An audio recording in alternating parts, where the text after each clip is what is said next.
Welcome back everyone, thanks for joining us. Today we are going to start tearing down the M52B28 BMW motor that came out of the E36. For today, at the beginning of this, we're just going to tear it down and basically go through the motor and see what condition it's in. It has about 260 odd thousand, I think, somewhere around there, kilometers on the motor, so about 260,000 kilometers. It wasn't smoking when driving, but it did have a startup smoke. So that's normally valve stem seals on these BMW engines, so let's get into it. Okay, so what we've done is organization with any engine teardown rebuild is key. So what I've done is I've used a very sophisticated system called boxing.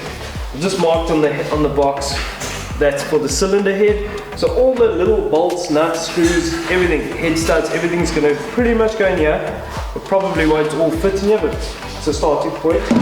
And then this is for the sub-assembly. Obviously, the crank is not going to fit in there, but we'll put the pistons and the rods separately in a different box, but this is effectively for all of the fasteners.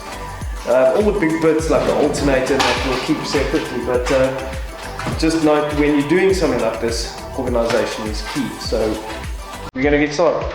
Okay, so what Johannes is doing is he's making us a little tool that we can lock out the water pump pulley. We're just going to use one of my old C spanners for the springs and for setting rod height.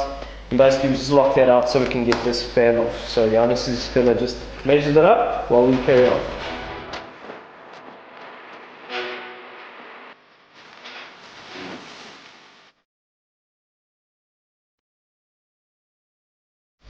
So what's interesting is I took this manifold off before, the front one. Now taking this one off, I can see that this manifold still has an exhaust gasket. This one didn't have an exhaust gasket on, which leads me to believe that this has been off before, which is kind of counter to what I thought. It looks like this cylinder head has never been off, but the exhaust has been off. So it's a bit of archaeology, but I was wrong. The gasket is still stuck to the exhaust header. So these are obviously the stock headers, but okay, I was wrong. So it looks like these have never been off, which is a good sign.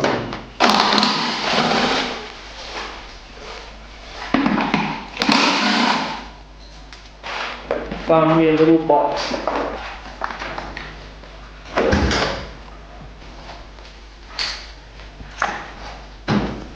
My God.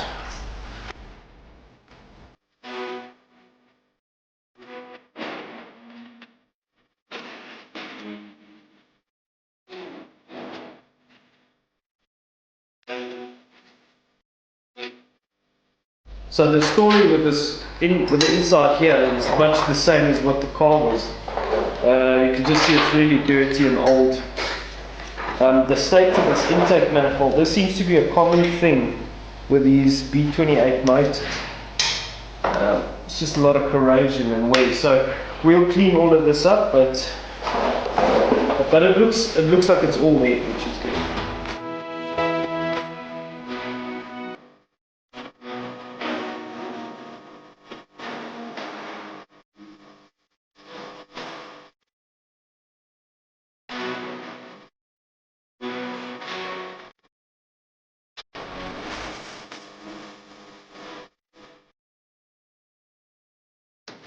Okay, so what I'm doing is I'm just taking all the old stuff off. These are the fuel lines, and this is the return line.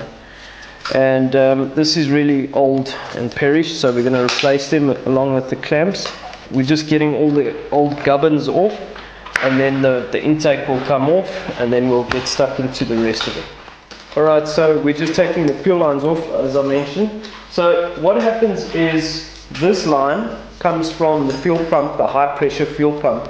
It comes, basically takes fuel, petrol, gasoline, whatever, out of the fuel tank and sends it down this line at a certain pressure, sometimes 5.56 bar. Don't know what that is in PSI, but it supplies the fuel along and basically pressurizes this whole stainless steel rail. Then this round thing here is called a fuel pressure regulator, and what that does is it basically manages the pressure inside this rail, and then whatever it doesn't use, it bleeds off through this line and sends it back to the fuel tank. So this fuel rail is pressurized, it's under pressure all the time. And what the engine control unit, the ECU, does is it is connected to all of your fuel injectors, and it basically activates the fuel injector, which just opens it so many times in a second. We call it duty cycle. And it opens and closes so many times, it creates this fuel vapor. And because the fuel in the rail is under pressure, as the injector opens, the fuel sprays into the combustion chamber, and that creates the correct environment for atomization. So obviously it goes into the combustion chamber. The engine control unit tells the coil, which is connected to the spark plug, when to switch on. The coil basically creates a spark when the fuel is in the combustion chamber, and the compression is at exactly the right situation, whatever, and that's what gives you your explosion, your heat expansion, which pushes the piston down, which connects to your crankshaft and turns directional energy into rotational energy. Okay, so I've taken a lot of the bits off at the bottom under the intake, disconnected the PCB valve, taken the throttle body off, a lot of the bits. We're now going to take the intake off. So let's see how well that goes.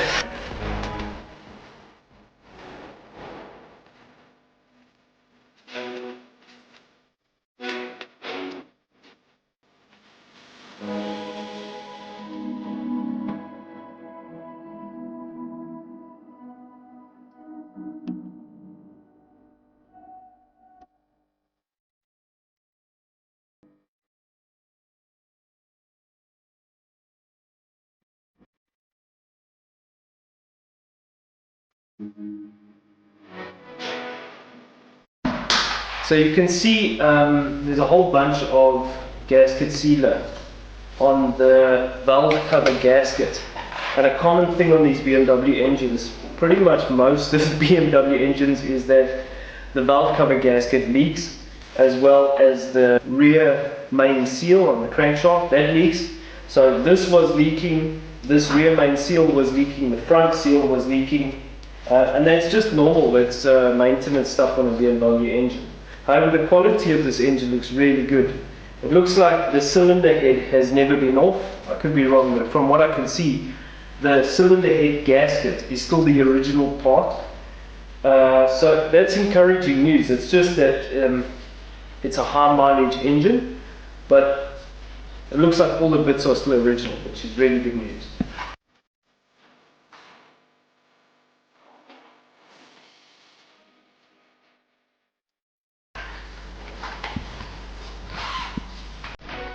So doesn't look too bad. It's running rich, but that's just from moving it around. It's not caked up with oil, so that's a good sign. So looks like the engine wasn't in too bad condition. Good plugs as well. NGK. So when you're removing the plugs, you always want to put them in order from the front of the engine, left to right, so that you know which cylinder is perhaps running badly. But these all look pretty good. So because someone used gasket sealer on the gasket here, the valve cover gasket is, well, the valve cover is now stuck. So we have to be careful, because I think this valve cover gasket is magnesium, so we don't want to break it. So I'm going to try and work it with the Stanley knife. Just go through. Extremely painstaking process to break the gasket. We'll come back to you. Okay. Crunch time.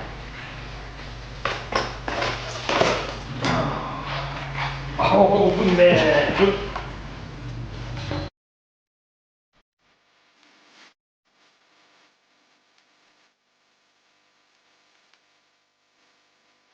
There's a mark here on the crank pulley that says OT, which means on top.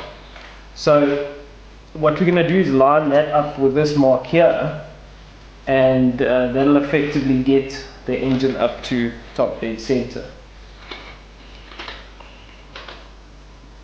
Still good compression. So that in theory should be at TDC. So then you get a cam timing tool, which I don't have yet. I'm still going to need it. But effectively the tool sits on the back of the cams here and locks these cams into place. That's when you're doing the cam timing. We don't need it now because we're stripping everything. But it looks like this cam, these cams are more or less in the right location, so everything looks kind of good. The motor's at TDC and we're going to start stripping everything apart now. Alright, so we've just taken the belt off. Listen here.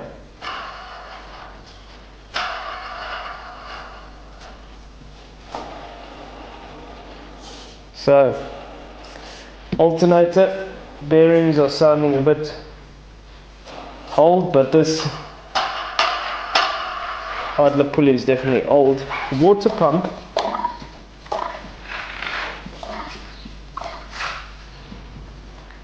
pump's still alright,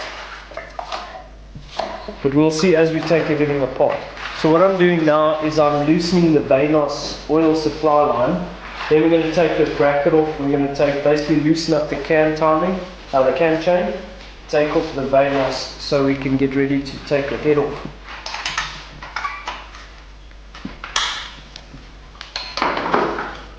It looks like something was leaking at the back here. Not sure what it was. But this is definitely going to leak oil out. Someone tried to put sealer on here. It's very bad. When in actual fact, all it is these two washers. These two washers inherently leak. And it's like, what? Not even $1 or 10 Rand.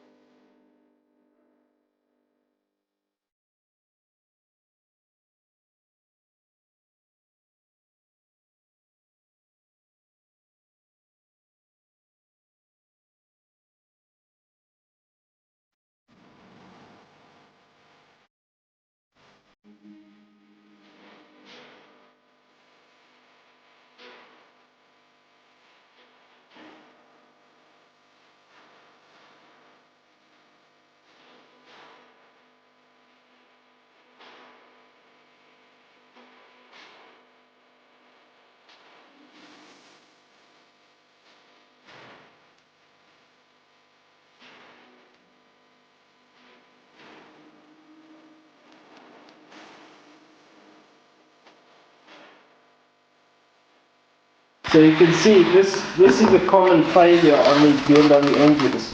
And you can see someone's used gasket sealer here again. And this seal is very hard, it's rock hard. So I can understand why it's leaking, but to use gasket sealer here with all these oil galleries is very bad. So who knows how much of this has gone into the engine. Pressure relief is still working.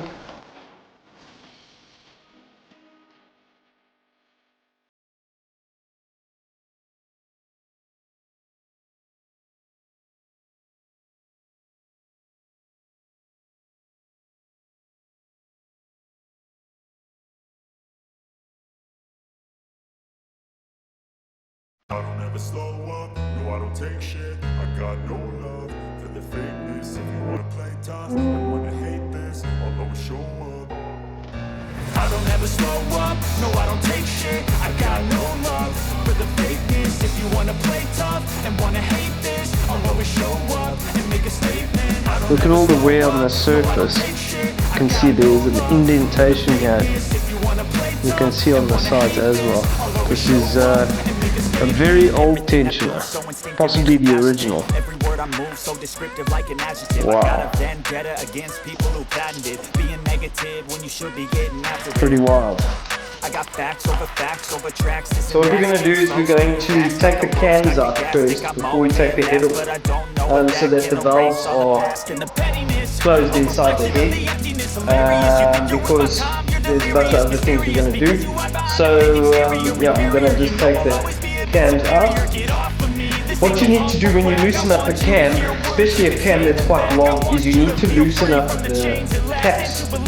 Loosen the caps off quite evenly, so that you don't kind of do that, because then the can, because it is cast iron or cast steel, it can snap, and that's how people break cans, especially when they tighten them down. So loosen it off evenly, specifically with a focus on where the can is pushing the valves down.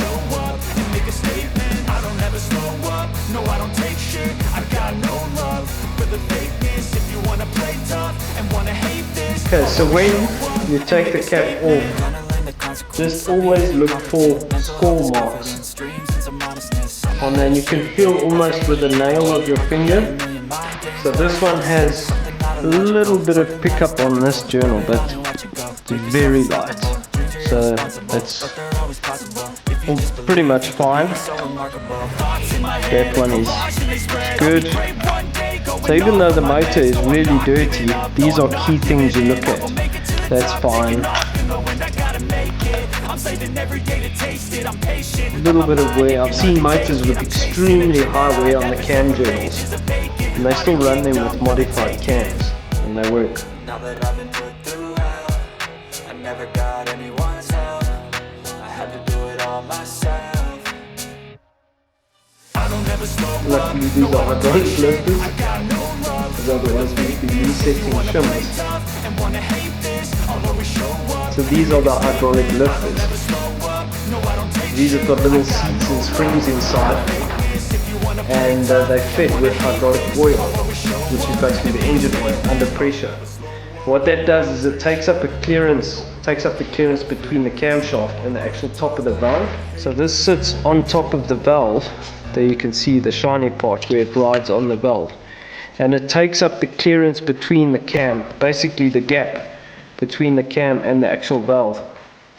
And in race motors, what you do is you set this with mechanical spacers, basically little spacers. The problem with that is, as the motor wears, as the valve seat wears and the valve lifts up in the motor, the clearance gets closer, and you have to basically re-clearance it. But with a hydraulic lifter, it's automatic. It's also a lot quieter, and so that's why on standard production cars, hydraulic lifters are a very common thing. Now with the cams we're going to use in this motor, it's effectively going to be the M3 spec, E36 M3 spec cams. We can still use these hydraulic lifters, so massive work.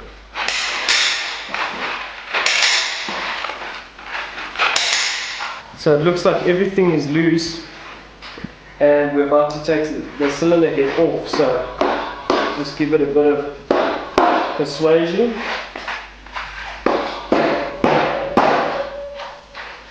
It's the first time this thing's been off in 26 years, probably close to 27, 28 years, hopefully. We're going to see now.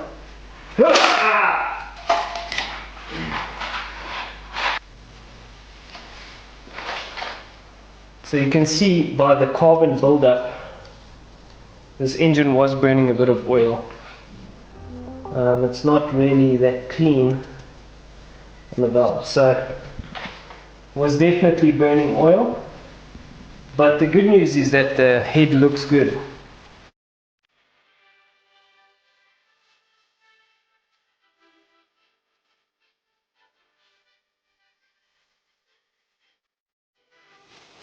You can still see the hone marks. If we look at the walls of this block, this is an aluminium block, so a lot of the M52B28 motors, the single Vanos motors, came with aluminium blocks with Nickel barrels. Some of the American versions later came with steel liners. This one doesn't have steel liners. This one is nickel. So we'll have to take it to the machine shop and see whether the bore is still okay, and if we can give it a home. There's a couple of small marks, but it's nothing really bad from what I can see. So it'll be interesting to see what the pistons look like. So you'll always have a little bit of play in the top of the piston.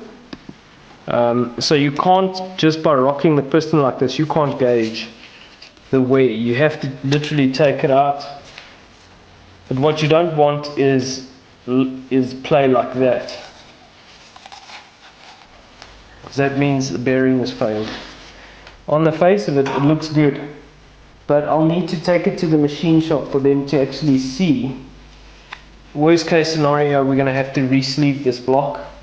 Hopefully we don't have to do that. Nice! What? Look at that. This is amongst the worst I've seen.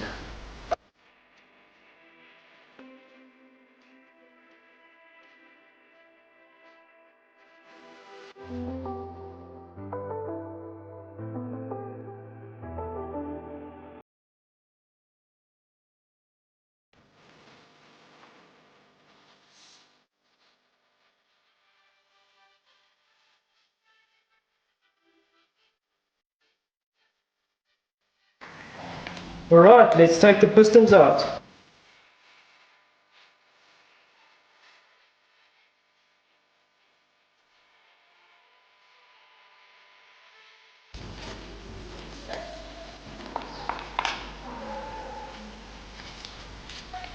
Look at that.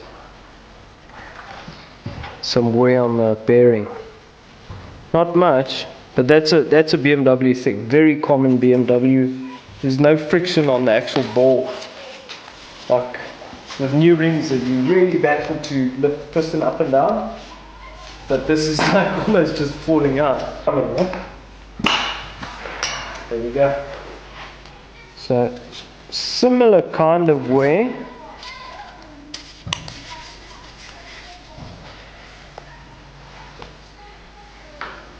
Original bearings, and the bearings still look good considering the age of them. The actual piston, lots of wear on the skirt, but no scoring. That's a good sign. Very interesting because of the Nickel, but you can see that there's been a lot of blow by, so I think the rings are just worn out. The condition of the piston is pretty good overall. It looks good. It's understandable for such a high mileage motor, and you can see the motor, they didn't change the oil that often, so it's actually pretty good.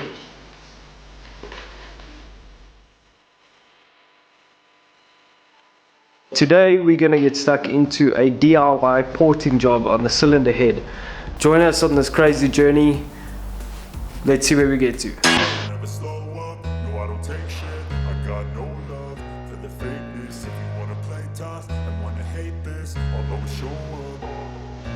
I don't ever slow up, no I don't take shit. I got no love for the fakeness. If you wanna play tough and wanna hate this, I'll always show up and make a statement. I don't ever slow up, no I don't take shit. I got no love for the fakeness. If you wanna play tough and wanna hate this, I'll always show up and make a statement. Everything I do so instinctive and so passionate. Every word I move. Valves look really good. Overall condition of the head is very, very good. Now we mark the valve, because this is going off to engineering. Even the valve seat, like you don't see significant wear on the valve. There is a little, not a lot, considering the mileage of this car.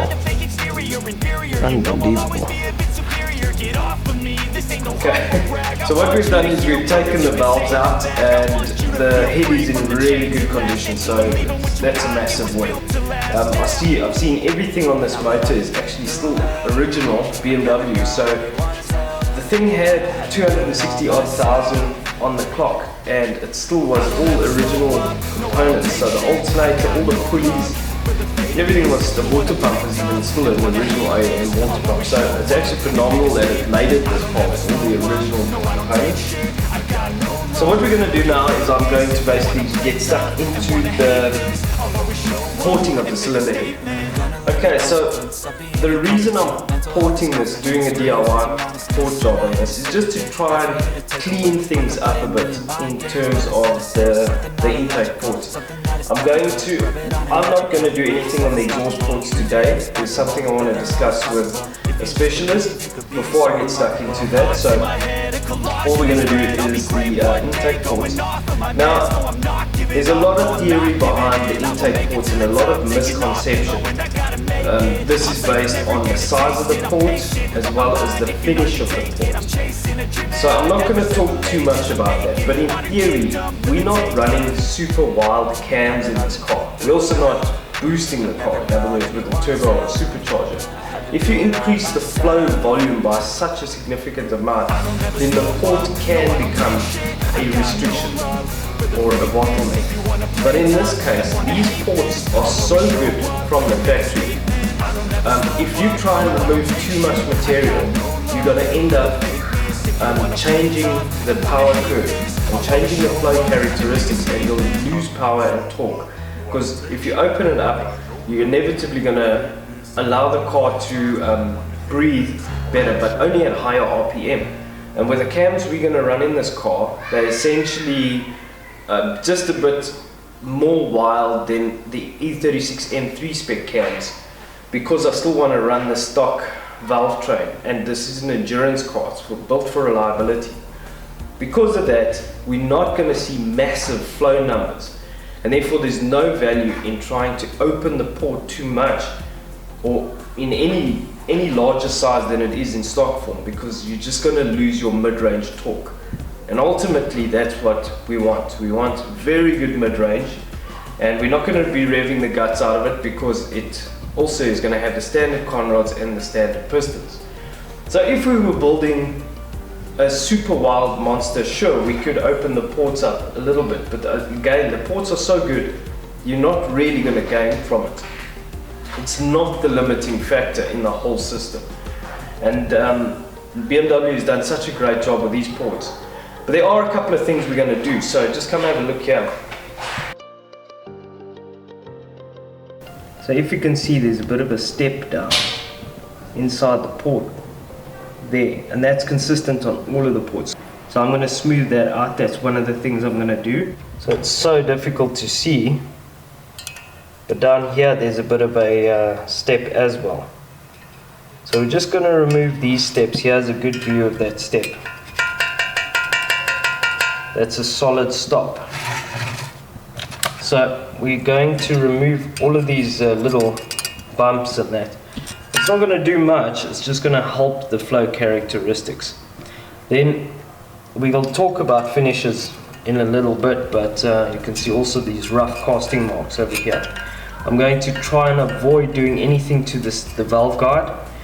I don't want to damage the valve guide. They might be replaced, but they might not. And then if you look right down through the port, you'll see that edge there. I'm just going to sharpen that up a bit. On the surface where it changes texture, we're just going to smooth that out a bit. But for the rest, we're not going to change the characteristics of this port too much. It is such a good port. We'll end up messing it up. So let's get stuck into it.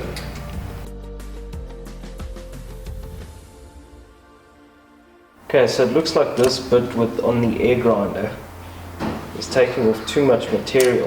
So it's working, I've got the step away, but I'm just concerned it's taking off too much material. So I'm going to switch to a Dremel type machine, electric, with this bit. Let's see.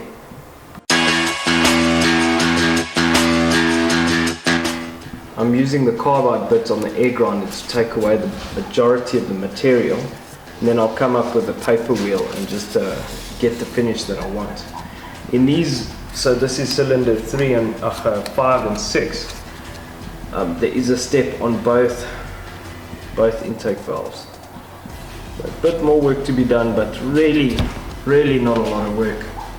Again, like I said, the exhaust valves I'm not going to do. I'm going to speak to a specialist about that. I might have that done. The head needs to still go off for engineering, and we're going to do a special cut on the valve seat. So obviously I'm doing this before we cut the valve seat, so that if I had done this after, I could potentially damage the face of the valve seat.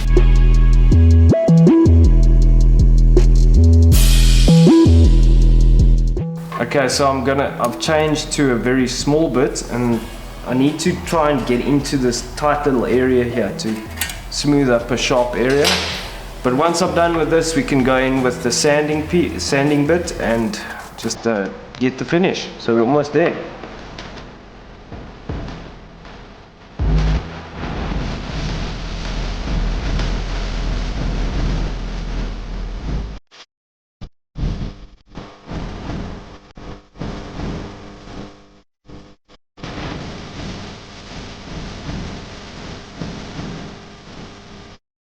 Alright, so what we've done is I've removed all those big steps, those ridges on the intake valves. Now we're going to switch it over and do the front end, the top end of the intake board. Let's see.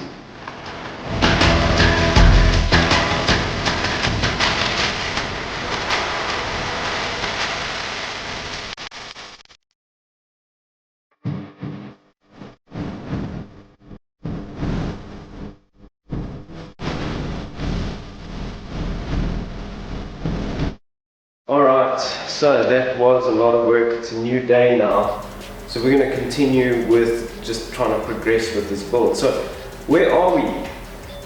What I've done is I've sent the block, I've sent the head as an assembly off to the machine shop, and we've put all of the components in the sonic bath and just chemically cleaned them.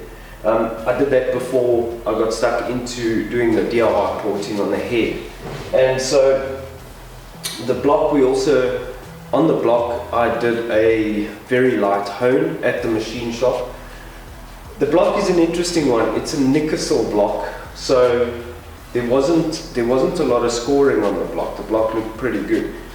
So we just gave it a good clean, got all that varnish in terms of the oil stain off, and it's cleaned up really nice. So from here, the cylinder head is going off to another guy I use. We're going to get the camshafts done. The camshafts are going to be similar to E36 N3 spec cams, but a little bit more aggressive. And then we're going to do special valve cuts on the valve seats. If you look at the individual valves, the wear on the seat is not significant. This head is worn really well. With the mileage it has, it's actually in phenomenal condition. So it's going off. We're going to do cuts on the valve seats, clean up the valves, do the cams, reprofile the cams, get the clearances all set so that the cylinder head is ready to go. From there, we're going to take the block with the pistons and the crank, and we're going to do compression checks. And then what we're going to do is just make sure all the clearances are correct so that it is ready and the compression is correct so we can run pump gas. I don't really want to run any sort of funny fuels because ultimately this car is all about reliability.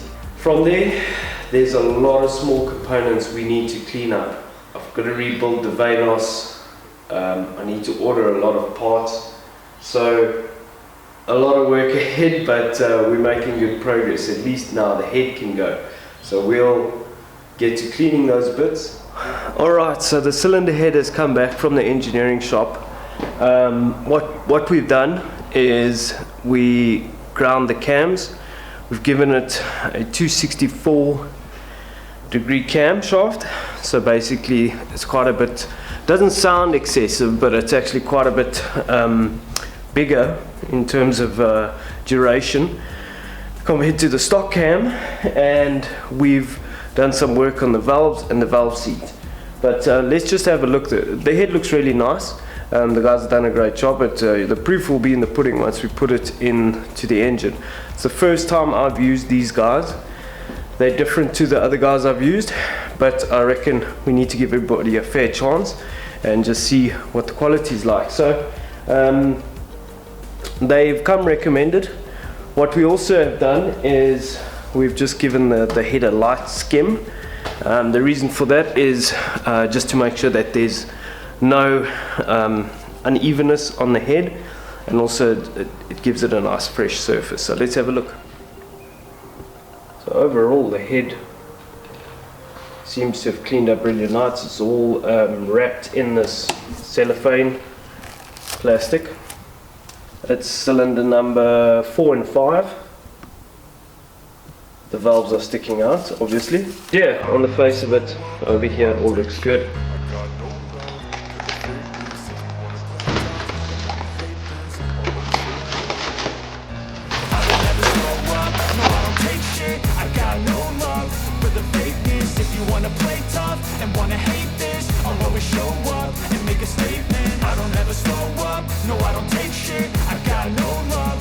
I'm not sure if you can see, but there is a swirl pattern on the valve.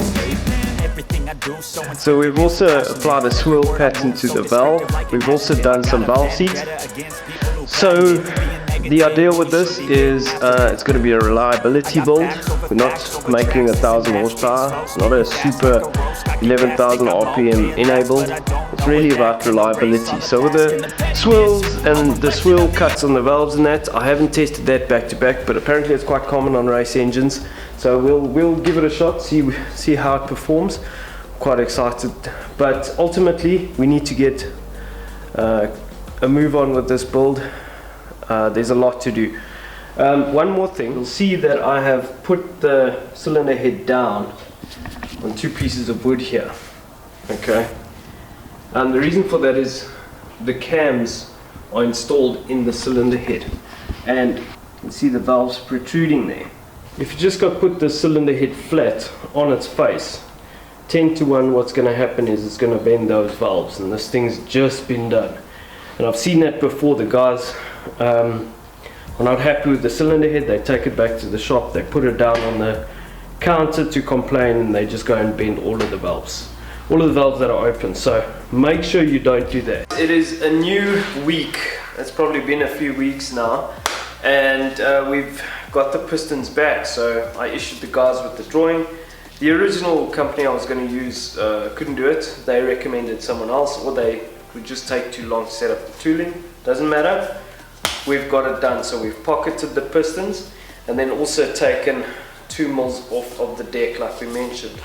So they're looking good. So what I've done already is I've installed one of the pistons on the rods and put it in.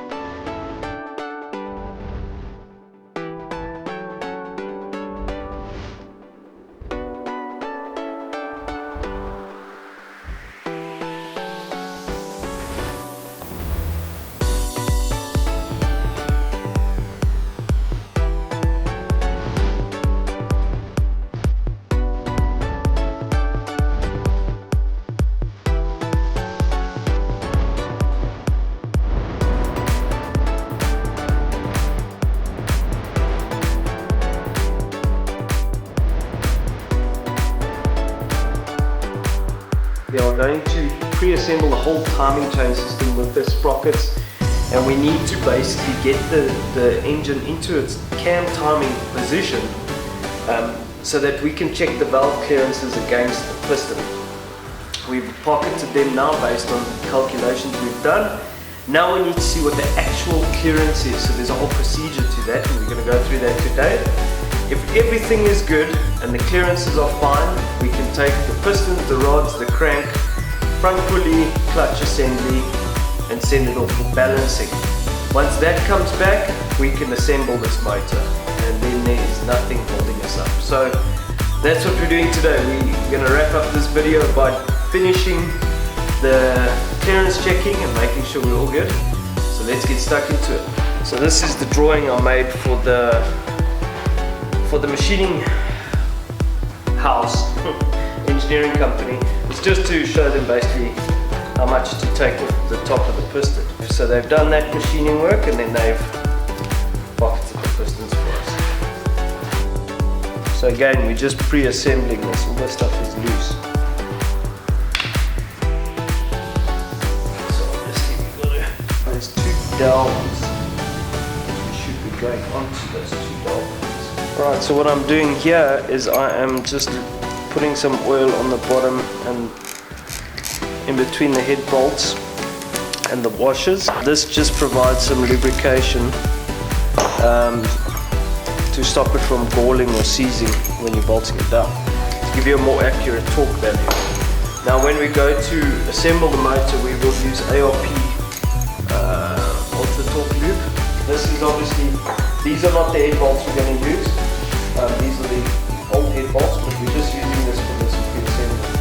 Okay, so we're going a bit forwards and backwards. I forgot to put the press stick on, so let's do that. So the way we do this, and there's hundreds of videos about it, how to do this on YouTube, but basically we're going to put press stick into the piston pockets and pre-assemble the motor, set the timing and everything, and then basically rotate it a couple of times so that the valve, the piston comes up and you have that overlap effect.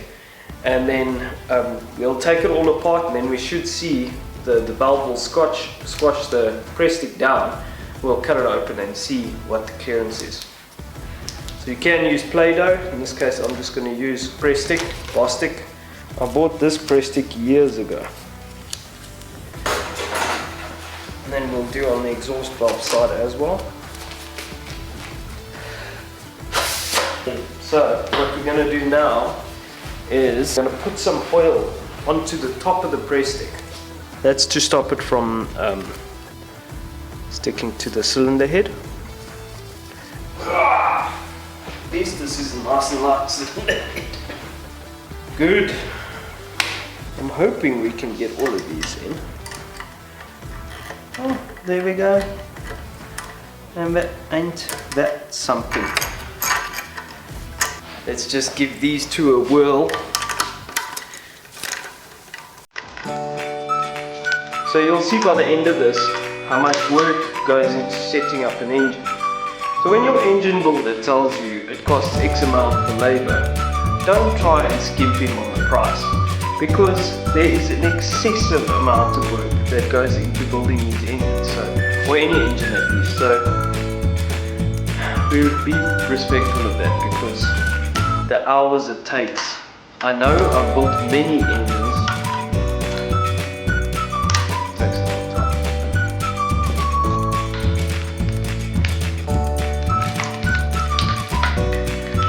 Yeah!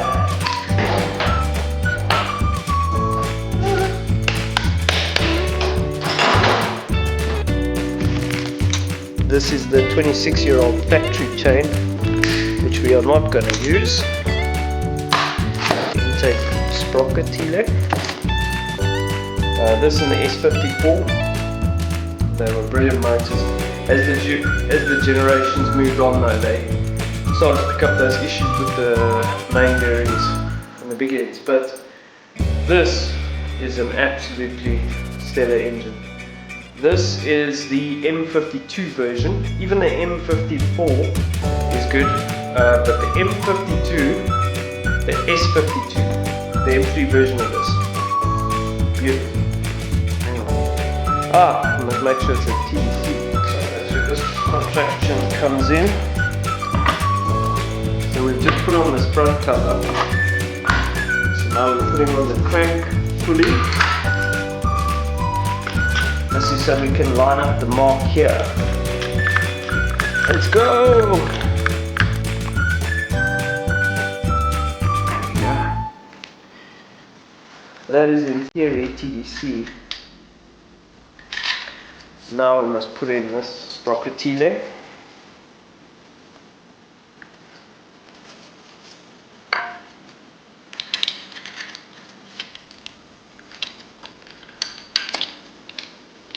Perfect.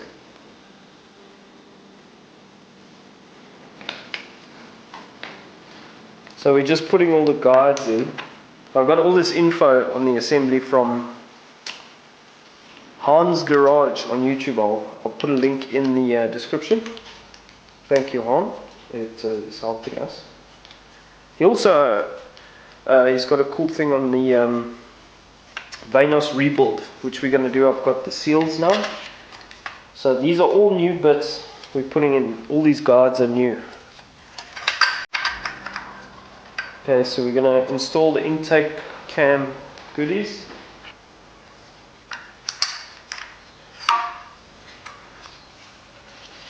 So this is obviously not final installation. You'll make sure everything is good on final installation. This is just a pre-assembly.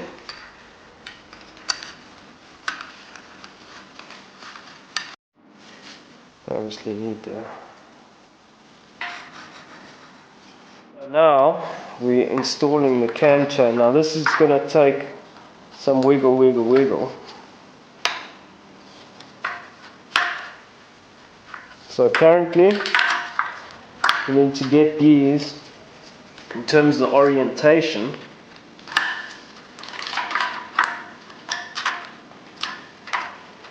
Okay. Something like that, where these two arrows are kind of pointing like that, and I'm not sure what they're supposed to line up with, but these slots I believe need to be in the middle. I'll just double check that. Yeah. Okay, so that's that. And now we're going to come to the fun bit, where I'm not really sure how we're going to get this done, and that's getting this whole thing engaged. So I'm going to need to figure this out. Alright, so what we're going to do is we're going to do this in a bit of a different way.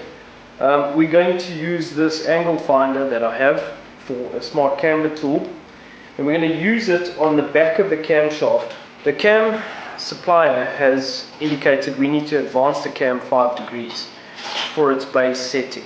Okay, 4 degrees for its base setting. That's the intake cam. Then what we need to do is we also have to account for the Vanos. So the Vanos advances the cam 12 degrees. So that gives us a total of 16 degrees we need to set the intake cam to, so that when we rotate it, because in its fully advanced position with the Vanos on, it's going to be at 16 degrees because of the initial 4 degrees we give it. Therefore, we need to set it there now, do the rotations to see that we have the correct clearance, valve to piston clearance. So we're going to do that now. So we're at TDC. Now we're going to use the back of the cam as our zero, and our angle finder is giving us about 5.2 degrees.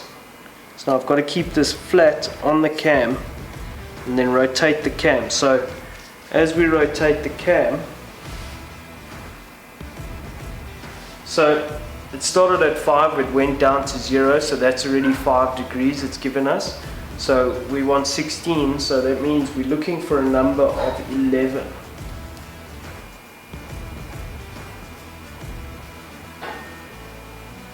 So I think we'll lock it in there. So that's a total of 16 degrees. So that's the 4 degrees advance the camshaft supplier asks for, and the 12 degrees for the Vanos actuation. So when the Vanos is actuated and the engine spinning like mad, that's where we should be, in theory. So now what we need to do is lock in the cam. So I'm going to use the Vanos tool, and hopefully we can lock it in. It's going to rotate the cam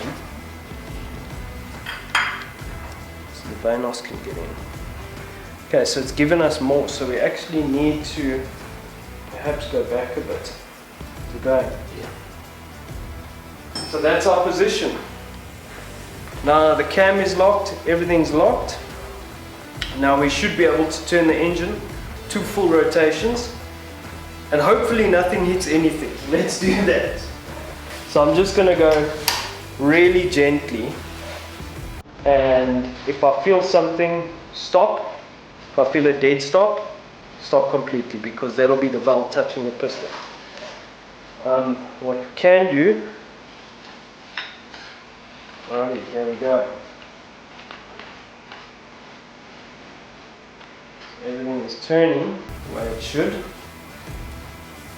So the exhaust is going to come down to open. So that was your firing stroke. So now the piston is going down in its firing stroke. We'll hit bottom dead center here soon, which it is now. Now it starts coming up. The exhaust valve is opening. So this is in theory, when it comes to the top now, this is more or less when they should touch. So as you see the screwdriver come up,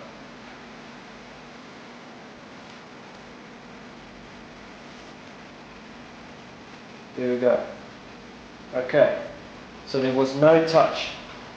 So now this is in theory, this is when the spark plug is igniting, and it's going to push the piston down now.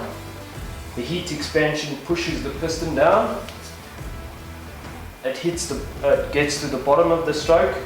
As it starts coming up, the exhaust valve opens. It's now pushing all of the exhaust gas out.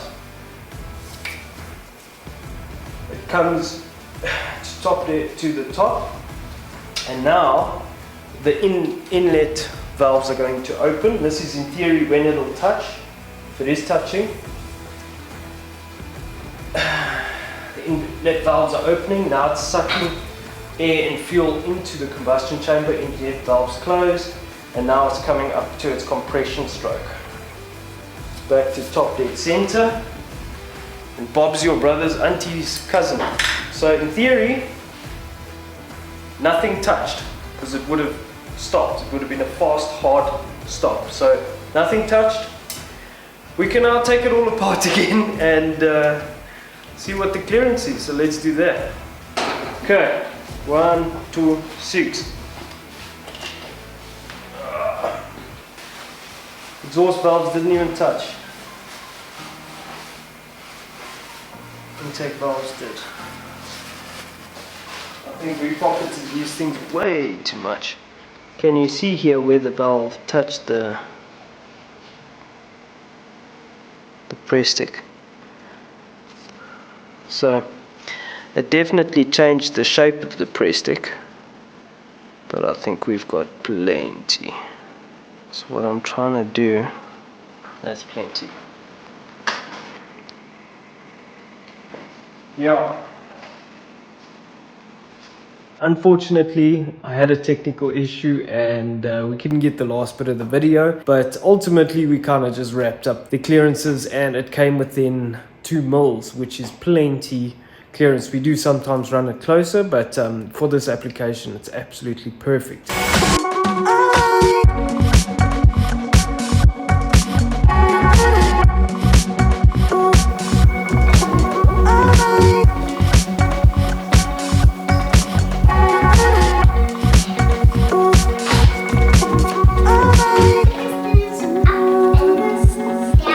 What we'll do is we'll follow the same process. We're going to put oil on the bearing cap, but we're going to use an ALP high pressure lube on the bolts, on the threads and on the bolt head to get an accurate torque value. So there's some black grease. So that's black grease.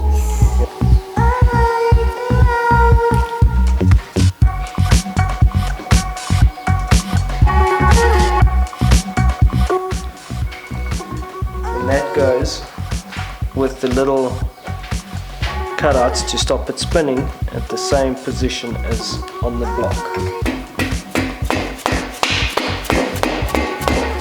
Then the bolts with the lube on it.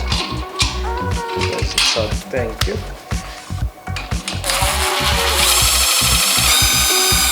Then we'll go through, put all of them in, torque it from inside to out, check that it spins, and then we'll move on to the conrods.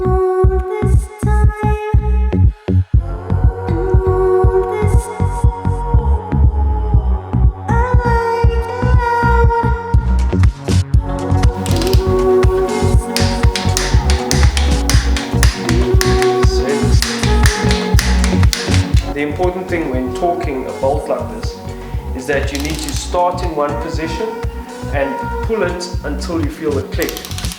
And so what you don't want to do is start, stop, start, stop, because there's a certain amount of force to overcome that initial friction that's required. So then that'll give you an inaccurate reading. So you always tighten the bolt up by hand or whatever until it takes. Then you put the torque wrench on and you do it in one motion until it clicks. That'll give you the most accurate torque, like this.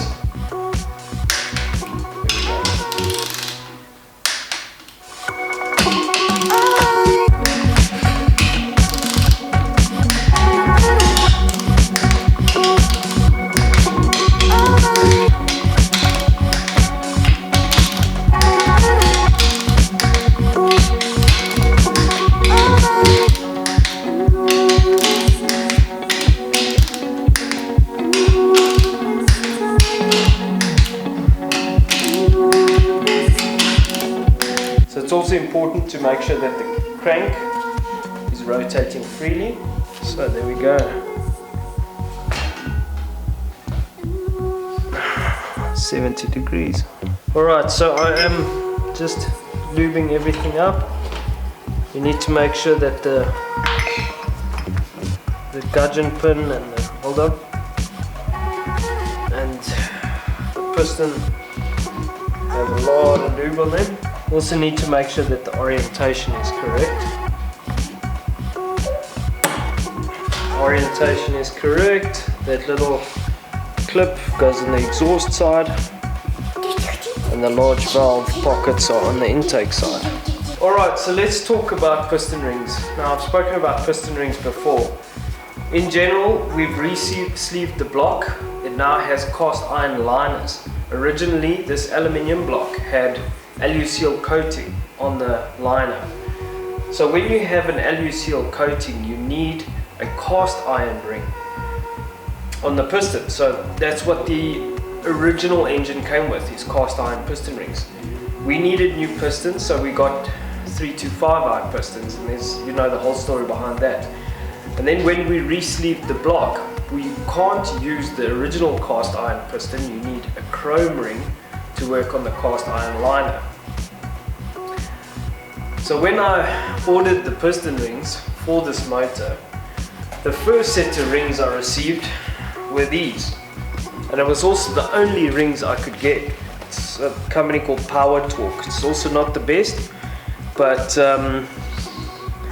it is basically what it is. Problem is, these were cast iron rings, so I cannot use them. They are cast iron rings. I then went on a huge mission, and I spoke about it in one of the earlier videos. Anyway, cut a long story short, I contacted the importers of Hastings rings in South Africa because I could not get rings for this motor, for the bore size. What is it, 84.5. And eventually I contacted the importers. They managed to tell me that there were rings, because I wanted to get them to import the rings. At the same time, I ordered a set of rings from Australia. These rings took about 3 months to get here, but they finally did arrive. Now these are the correct rings. These are chrome rings, 84.5. Okay. When I eventually got the Hastings rings, and I paid for them and they got delivered, the code for the Hastings ring set is 2C455720. That's 20 thou oversize. 2C denotes the chrome ring. There you can see. Now there's 2 sets of rings in each box, and guess what happened? One of the boxes is not a chrome set of rings. So after all of that, and after fighting with suppliers, the rings that I ordered from Australia are the only rings we can use. Which is incredible to think. I mean, this is such a common engine. For sure it's older, but for like the Golf stuff, the 8 valve 2E 80Y AGGs. You can get any parts for them. I just found it fascinating, and I can't believe that even after we battled so much, I still get sent the wrong rings. So there's 2 sets I can use here. We can keep them as spare. Maybe I'll hunt around for a 3rd set. But today, luckily, we have rings. So we're going to use these. These are Guzzi. It's also a very good brand. I don't know if I'm pronouncing that right. I've always used Hastings. They're very, very good rings. Very hard ring. But we're going to use these rings. So let's get to it. Okay, so I'm not going to go into too much detail about the rings, but basically there's 3 different types of rings. The bottom ring is like it's the oil ring.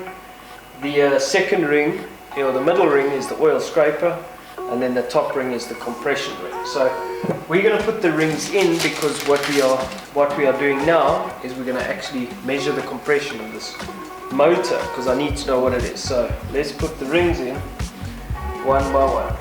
I also normally like to gap the rings, so we'll have to check what the ring gap is now. Okay, so you always, whenever you're installing rings, you always clock the rings. In other words, the ring gap, you always put it 90 degrees to each other. So if I see that this ring gap is where the ring comes together, there, I'll put that this side of the gudgeon pin. Then the bottom one I'll put on the other side. That goes at the bottom of the piston. So easy to make a mistake. Look at that. So you've got to be very careful about things like that. See, very easy to get that wrong. So make sure it's not crossing over like what's happening here. Okay, now what we want to do is check the ring gap. These rings don't have a top or a bottom. They're all the same. So we are just going to install the ring like that. We'll use the piston to push it down. Wow, that is closer than I thought. I started with 0.5 millimeters. That's what Hastings standard gap is, about 0.5. It's smaller than 0.5. It's close to 0.4. It's just a bit smaller than 0.4. It's in between 0.3 and 0.4, so let's go 0.3. Let's try 0.35. Okay, so that is 0.05 millimeters and 0.3. So that's 0.35. See there? It's about 0.35, which is tight for a standard motor. That is tight. So, but it's still acceptable for what we're doing here. So it should be good. Now what we do is we put the bearing in. Let's clean off these beautiful ACL bearings. These will go in now for the last time.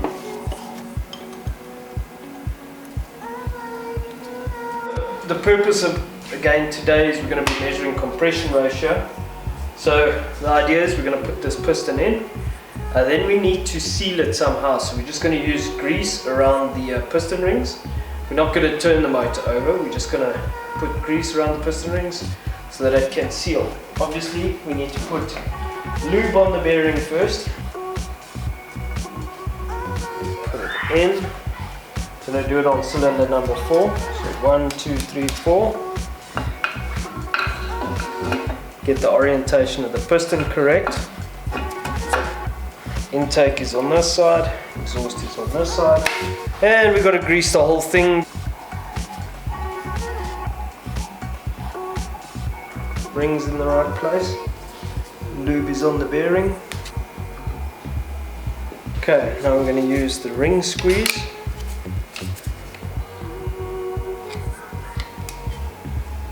To squeeze the rings down.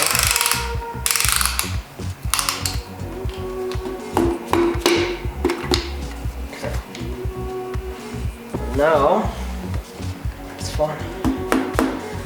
That's seated now. Okay.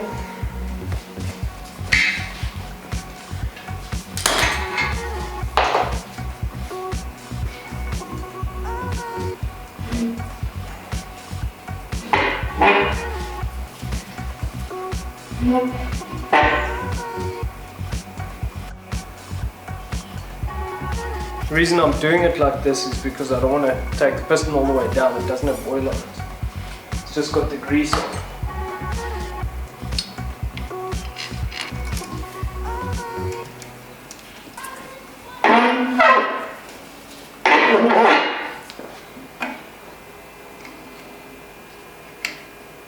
So what we're doing now is we're going to lower the piston so that it is below the surface of the block, but we need to know exactly how much we lower it down by. So what we're going to do, we took 2 mils off of the step, so I think we're going to lower it by 3 mils, so we know that it is sufficiently below the deck. So let's check.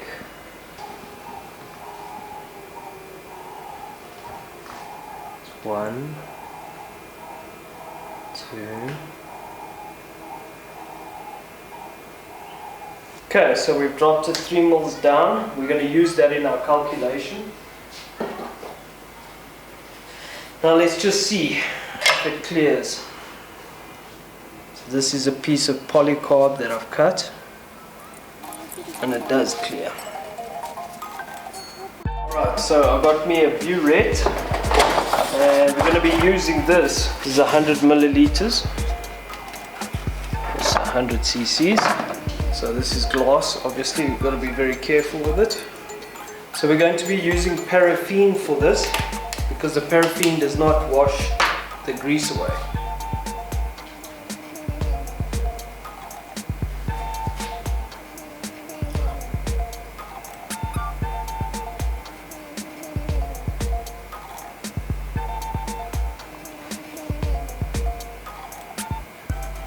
What's that? The difference from what it was for to where it is now. It's 16 mils. Alright, so I have a spreadsheet that I've made with the calculator. I'll probably link it in the description if you want, where we put all of the values in. So let's just put in what we've measured. So this is, how many mils did we drop it down? 3. Okay, measured volume was 16 cc. Okay. So now we've measured the volume of the block. That's exactly what we've done. We dropped it 3 mils down. I've put the 3 mils in my spreadsheet, and now we need to measure the cylinder head. But let's put the other parameters in first. So the ball we know is 84.5 millimeters. 0.5. The stroke, 3-liter stroke, I think is 96 mils. So we've got this measurement. We now need to clean everything up here, so we can put the cylinder head down there, and we're going to basically do the same with the combustion chamber. We need to put the spark plug in, and yeah, let's see. So we're just going to clean everything up here, get that measurement, we'll measure the head gasket, and we'll put it in and see what we got. So what we do, we use our device again, and then I've put the spark plug into cylinder number 4. This cylinder head was recently reconditioned, so all of the valve seats should seal. Sometimes if they don't, what you do is you put grease on the valve seat. I don't believe we're going to need to, but what we are doing is putting grease around the combustion chamber on the head, so that it can seal. And then we will use our trusty burette. Okay, let's get the burette.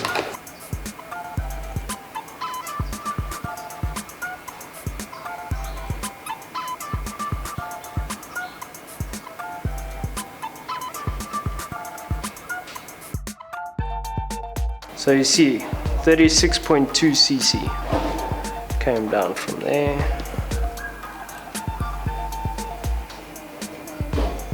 Right. Okay, so we know what the head gasket bore is. I measured it, it's 85 mils. Head gasket thickness, that's compressed thickness, is around 1.9. And the last thing we need to put in is the cylinder head volume. So that cylinder head volume is 36.2, so we're going to put that in. Boom! That gives us a compression of 11.9 to 1. So that is more or less, I actually didn't know what it was going to be, but that's a pretty good number. It's a very stout number. We probably going to have to run octane booster because of that, but that's okay. We were chasing a high number. That means we should have some very, very good torque.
On a normal road car, the car and the pump and the design is more than capable of dealing with the loads, the vibrations, the frequencies, etc. But as soon as you introduce the motor to a race environment, things change. So on a timing chain system, there's a high tension side and a low tension side.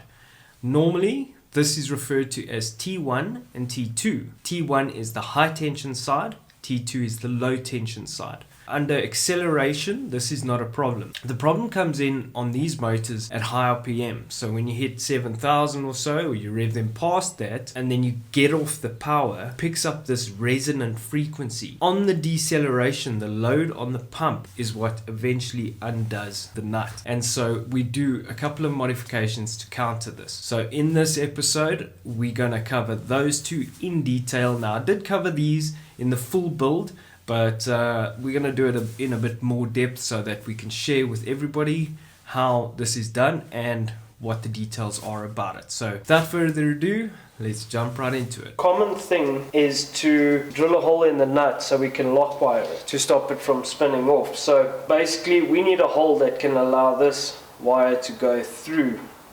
Something like that. It's a 1.2.6. We're going to punch a hole, punch a hole, I don't know. We're going to make a punch mark so the drill doesn't run. Now the goal is, the objective is to drill basically straight through these two places. I don't know, I can't find the words anymore. Problem we're having is the drill bit is too small for the chuck on the drill, so I'm going to try and use this.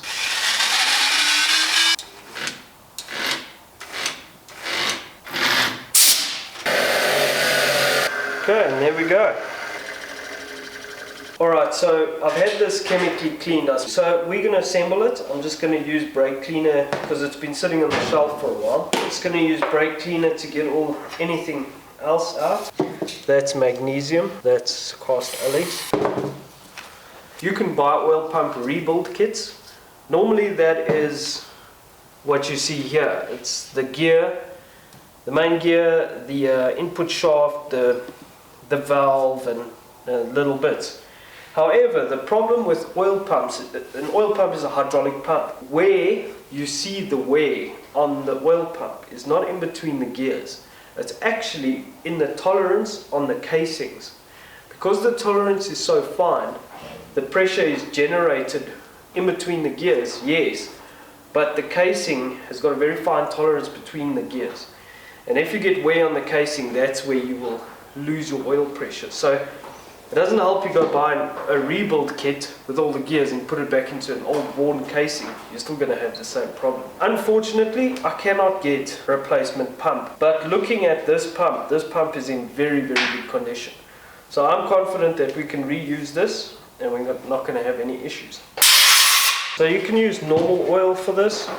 I just like to use assembly lube because it's slightly thicker and it doesn't run away after it sits for a while. This will just help us with any wear, premature wear, as well as building up oil pressure when we crank the motor for oil pressure.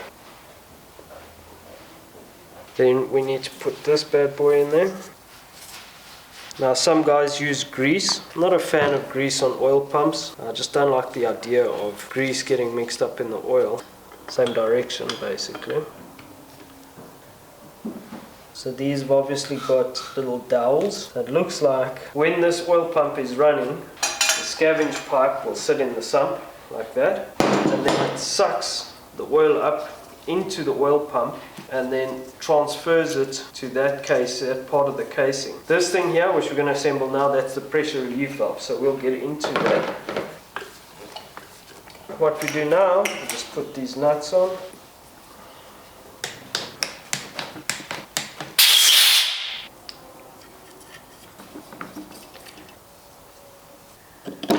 Hey. Righty, so that is the pressure relief valve. If the pressure build-up here is too high and it overcomes the tension in the spring, what will happen is that piston will push back and it'll blow oil through there and relieve the pressure. But there we go, 1 times rebuilt oil pump. That goes on there, like so. And then the nut we just drilled, it's a reverse thread, so loosen to tighten.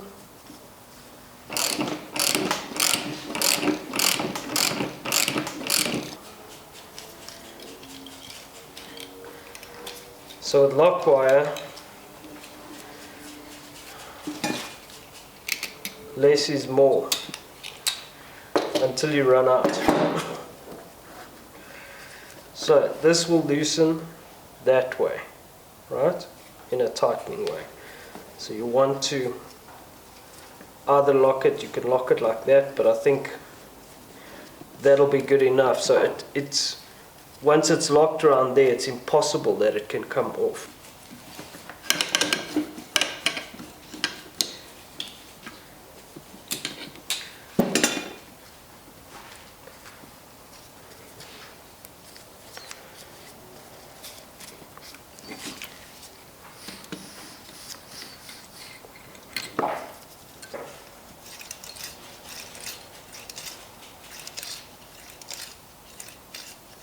Don't want to overdo it, because then you will break the wire.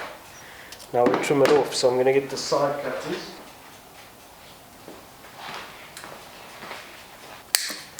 Like that. And push this piece up so it can't catch on anything. There we go. So now the nut to loosen must come off in a tightening way, so it will loosen off in that rotation, and the lock wire will prevent it. Even if the nut comes loose, it won't be able to come off. Also, something to note about lock wire, you don't want tension on it. It's similar to an electrical cable that's in a race car. You don't want the electrical cable under tension the whole time, because the frequencies will eventually cause the cable to break. Same with this. The frequency with this and any lock wire on a race motor or race car will cause it to eventually fatigue and break. So the lock wire must be there but loose, not under high tension. So there we go. If you want to see some more of this kind of content, please consider subscribing. Just click on the subscribe button, hit the bell, and you're good to go. Alright, so it is time to do this tensioner. Cool, I think the tensioner is going to go on like this. Something like that. So what we need to do the measurements, and what we're going to do is drill a hole into here. We have to cover all of this up.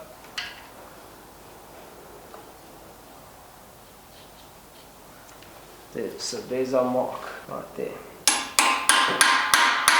There we go. So I've marked the hole.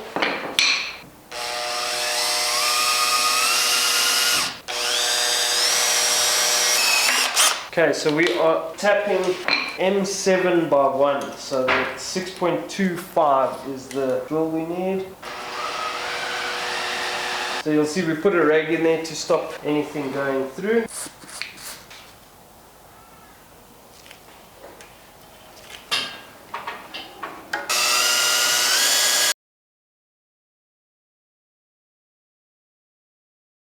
Now, that should work like that. Beautiful.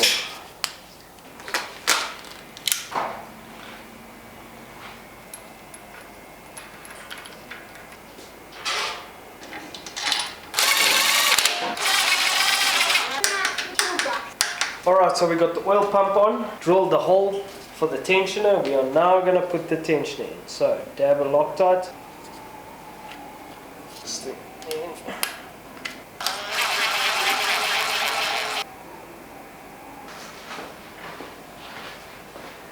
Okay.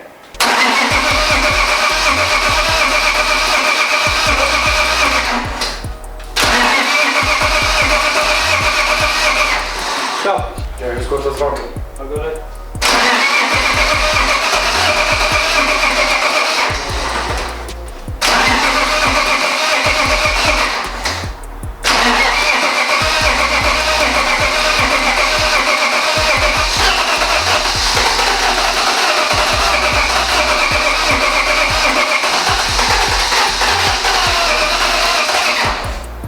Fuel pump starting? Yes.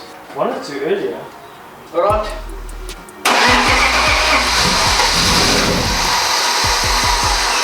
And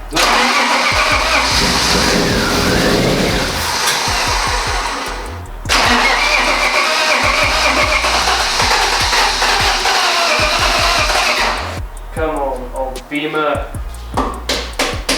26 years.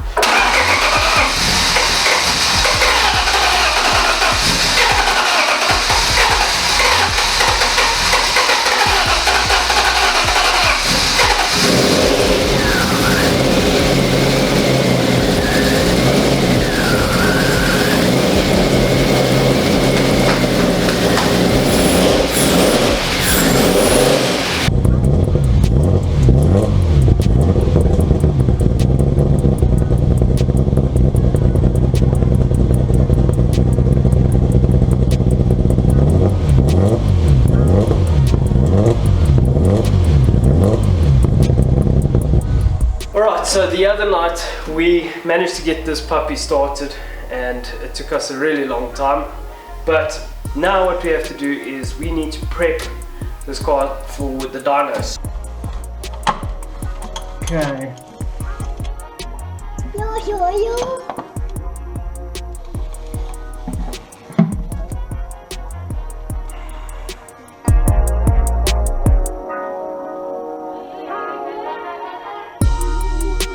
This was the first oil drain.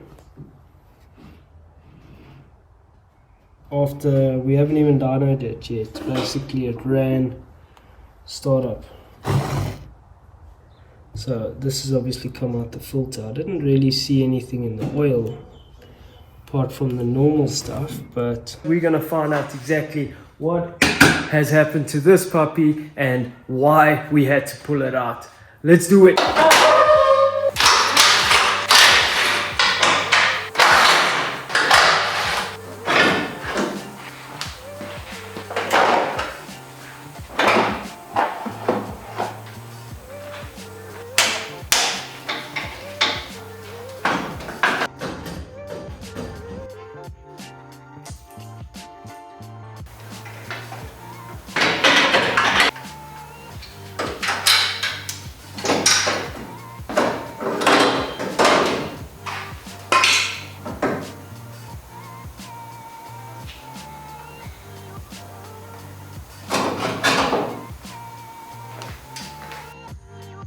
Oil cooler's draining, taking the front end off. We can start unbolting everything, but I think I'm gonna wait till the morning, let everything charge up, loosen these cables, get this harness out the way, take the harness that side, and then just gut it down, start loosening up everything. It's a big job, someone's got to do it. So this is what came out the oil cooler, not a speckish. That's encouraging. You know, when you take some oil out and you're busy with your car, you need to smell everything. Oh, it smells so good. The smell of oil and fuel. Alright, so I worked last night to get pretty much most of the front end off. And what I'm going to do now is, using that container, I am going to drain the oil. So I've just cleaned the container. This is the oil that came out of the oil cooler. I've got the oil cooler on the shelf here. I expected more contaminants in the oil cooler and there was nothing. First port of call is to take the sump plug out, drain the oil, see what the oil's like, and then what I'm going to do is I am going to drop the subframe down, suspend the engine, pull the sump off, have a look. If I can see something is really bad and something has failed, then we'll pull the motor. If it is something I can fix without pulling the motor, that will be a huge bonus. Power steering is loose. That's good. Engine mounts are loose. Loosening the anti-roll bar.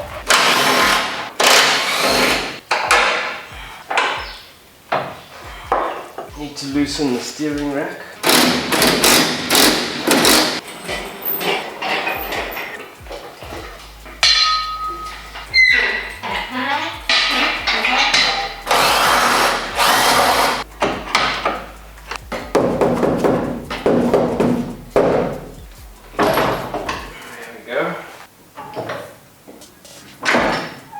That should give us enough space.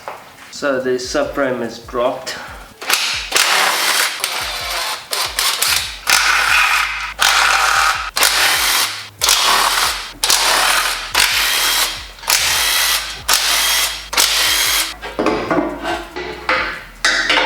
So before I have a gander, what is going on underneath? Look at this. Wow.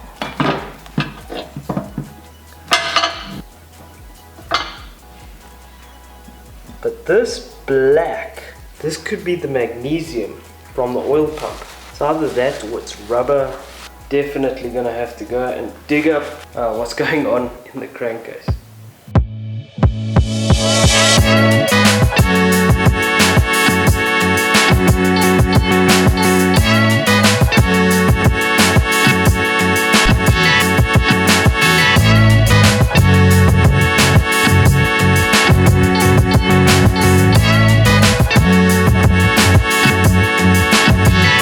Absolutely nothing wrong. It all turns fine, no damage on here, no damage in the oil pump. What?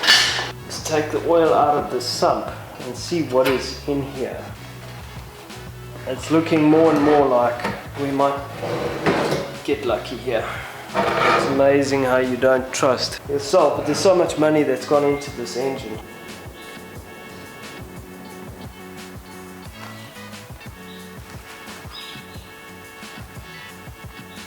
I think there is nothing wrong with this motor. This darkness we are seeing in the oil is from the ALP Ultra Torque Lube, because I see there's still some on the big ends and the mains, and it's the same color as this. So almost with any tiny little pieces of anything, it almost creates perception and causes a false alarm. I am hoping that there's nothing wrong. I cannot find anything wrong. It will be a massive win. Alright, so this is number 6 big end bearing. I pulled out number 2. It looked pretty much exactly the same. Absolutely nothing wrong with it. This is the thrust bearing of the one of the mains. It's got a bit of a lip here, a little bit of wear on the thrust, but not much. Nothing. Really. There was a little swirl there, swarf, I guess. That's from the bearing kind of coming together here. So that looks fine. If you want to see some more of this kind of content, please consider subscribing. Just click on the subscribe button, hit the bell, and you're good to go. This is the filter reservoir jobby. This is where the big alarm bells went off. You can see these little shiny things, they're still there. But again, it's not too much, you know? This is the filter, the second filter, right?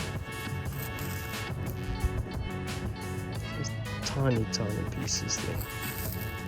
Had a look at the gudgeon pin. Gudgeon pins, all of them. Okay, you can't see, but basically, they skitterblink. There's no burn marks, there's no telltale signs, no smoking gun. Everything looks good. There's the right amount of play on everything. Turns over fine. In the end, I still wasn't sure. I saw there were some small marks on the bearings, but I wasn't 100% sure. So I consulted a couple of friends. One, Robert, who is the professional engine builder, and the other was Sean Gradwell from KWT Engineering in King Williamstown. So over much discussion, I decided that it's just not safe to try and continue and run the motor like that. There obviously is some binding, and it could potentially cause massive failure and a spun bearing. So when I measured the clearances, it looks like it is 0.025 millimeters out between the first main bearing and the rear main bearing. But I don't have the tools to measure this, and it is pretty much just from checking with the plastic gauge.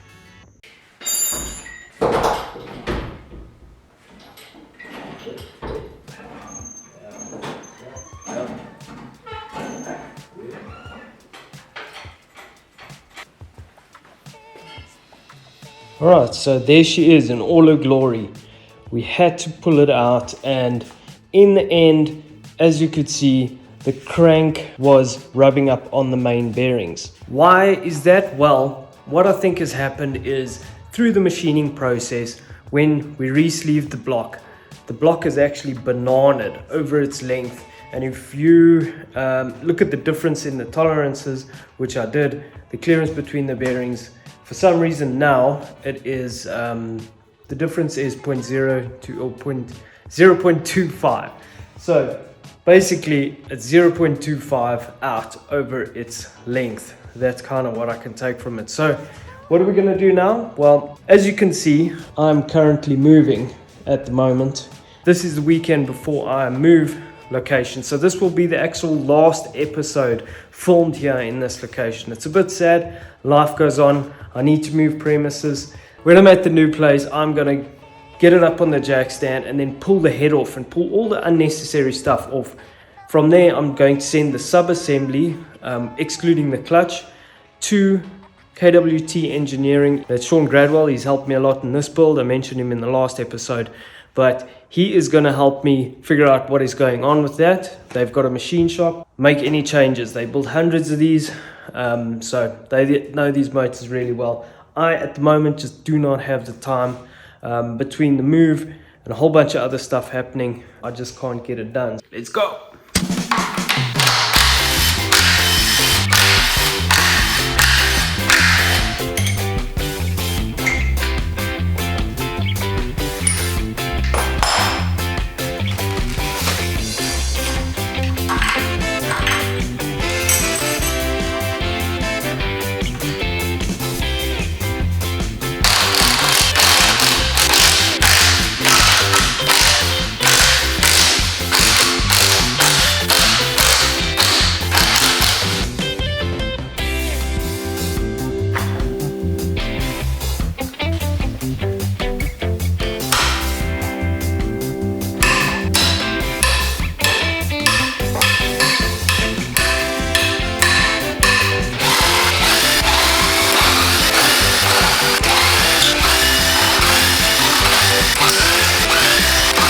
Bag and tag.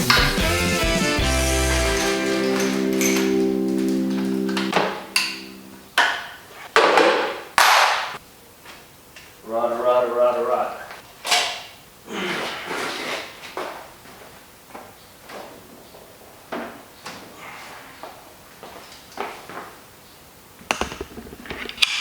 Alright, so she is off and it all looks pretty good. Can't really see anything wrong. But then again, there should be nothing wrong here because it is pretty much brand new. The head is looking mighty fine.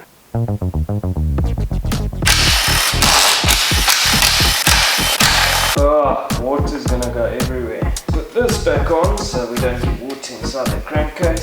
Now it's getting rebuilt. Come on.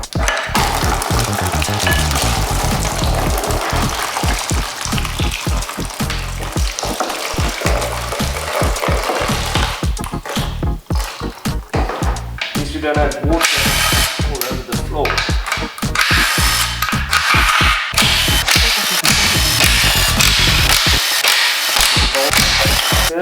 Because we still have the sump on.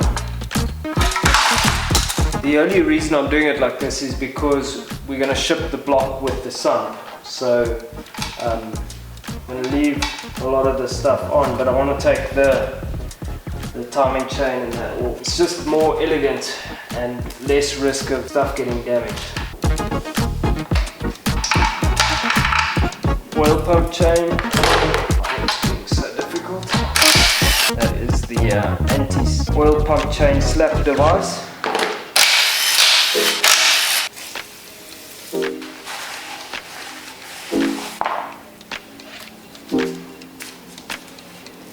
Yeah, so that we don't lose the keys.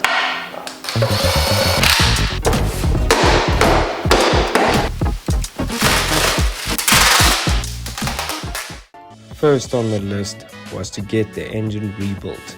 I got the block back from KWT Engineering, and it was just a process of putting it all back together with the timing chain and torquing it all up.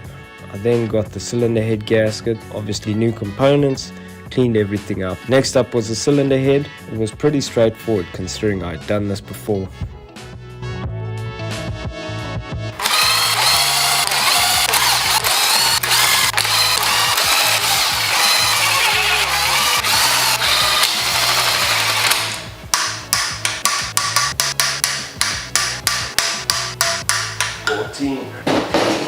Next up to go in were the cams.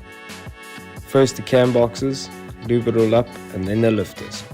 Alright, we're ready for lifters. These have been soaking in the bucket. Brand new lifters. Let's go. Then the camshaft and the valve cover. Once the engine was built, we assembled everything, and then it was a matter of just getting it into the car. Alright, so it is pretty much time to put some oil in this car. Everything is in, it looks like, and hopefully we're going to be able to get close to starting this puppy. I don't know if we're going to start it tonight, but we'll just see how we get on. So we need oil and water, and then we need to load something on the map. We're going to use a very cheap oil. This is a mineral based 2050, just so that we can get it going. The expensive 2060 Fuchs oil that I got, the race oil, we'll use once I know that the thing is not throwing bits of metal everywhere. So this car takes 7 liters of oil. Hopefully we don't have oil all over the floor. It's a monograde, it's mineral oil, so nothing fancy. It is just to get oil pressure and to get oil through the system. Right, so here's the oil filter. Marley, that's a good brand. It's not Maley, it's Marley, M-A-H-L-E. That's a very good brand. I remember years ago I was working, while I was still studying, I was working for a motorsport company in Cape Town, and we had a super touring engine, and it had Marley forged pistons, and I didn't know how to pronounce it. These are the important bits. There's a bit more for the oil cooler. That's good. Be quite steady. Can't remember how much it takes. It was just something else I just thought of. The cluster on the dash, I need to make sure it's plugged in so we can see the oil pressure. Okay, so moment of truth.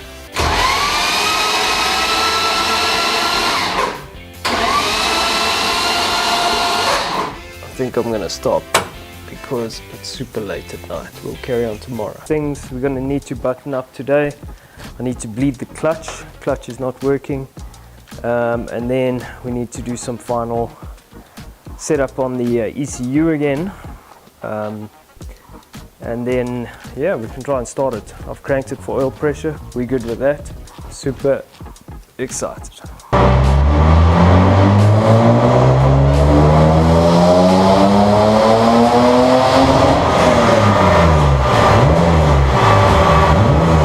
Alright, so before you get too excited, this was only a run-in dyno that we managed to do, and while the car was on the dyno, we did pick up a few teething issues. Ross from RBTS found out that the cam sensor was not working for some reason. So we're running batch injection, batch fire, but it's good enough for a run-in map.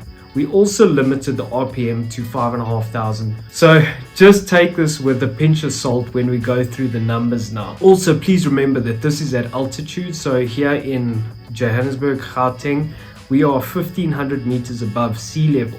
That equates to more or less 18% less power and torque as opposed to being at the coast.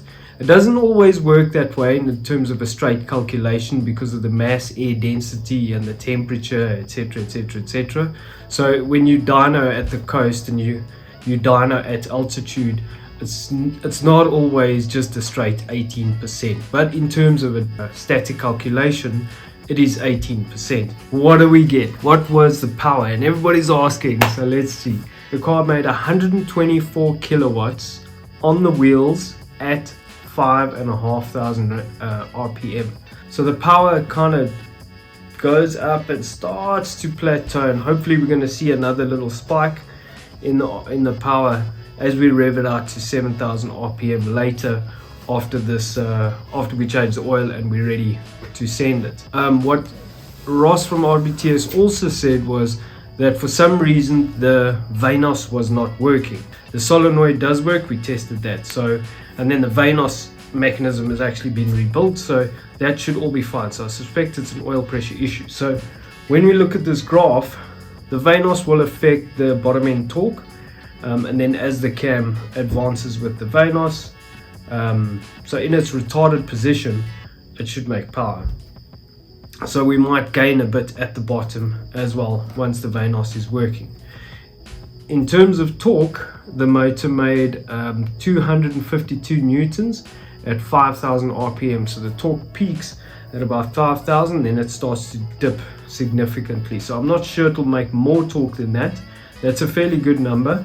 Remember, this is on the wheels at altitude. So a lot of dynos calculate back to flywheel numbers, and they are at the coast.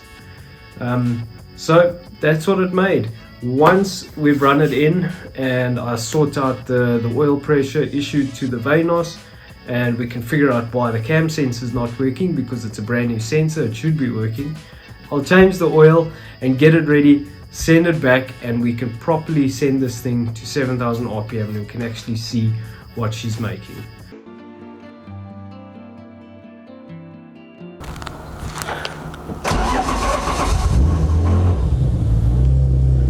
Alright, so first track test.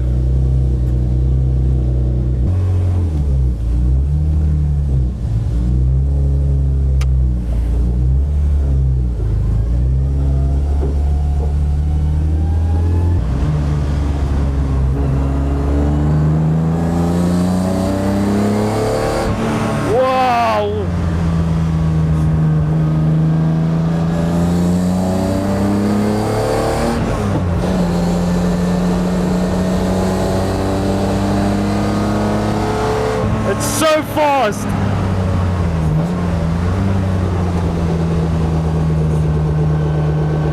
You can hear it rubbing on the front.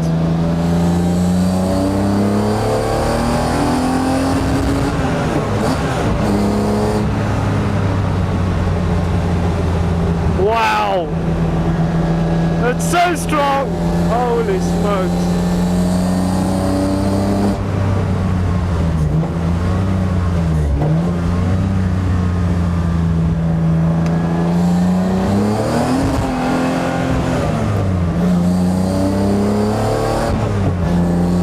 Has very good grip,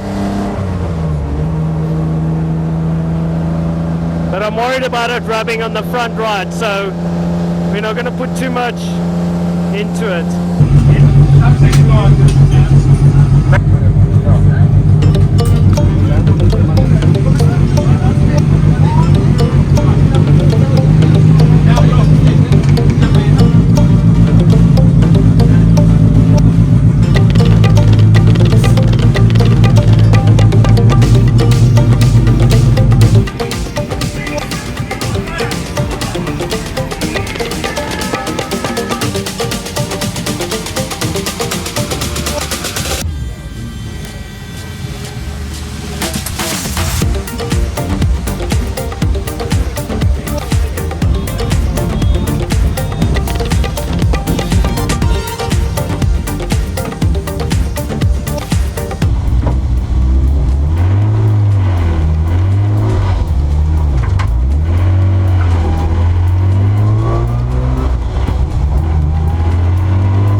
There's some damage.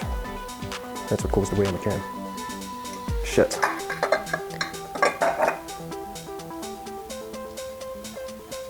That is not good. Cylinder number 5. So you can see inside there some wear. Not sure what that is from. Okay, so we'll do the same with the exhaust. This is what they came out in. Oh! Whoa!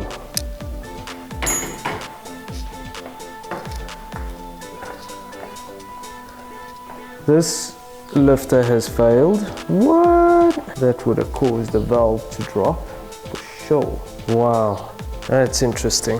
So make sure you get good lifters. I mean, these were brand new.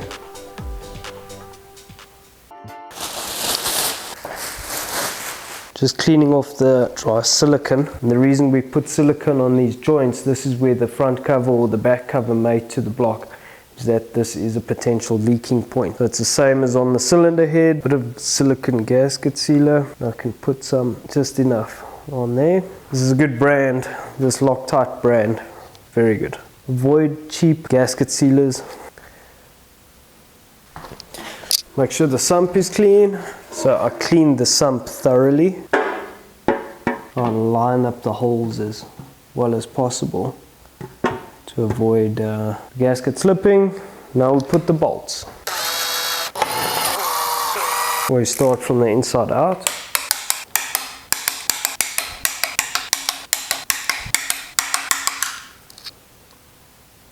Okay, let's turn this puppy over. Sump is on. She's almost ready for the head. So the goal is to get the head on. Obviously in this episode we're going to get it on, and I don't know if we'll fully get it in, but we'll definitely get there. So from here, let's jump onto the cylinder head and see what happened.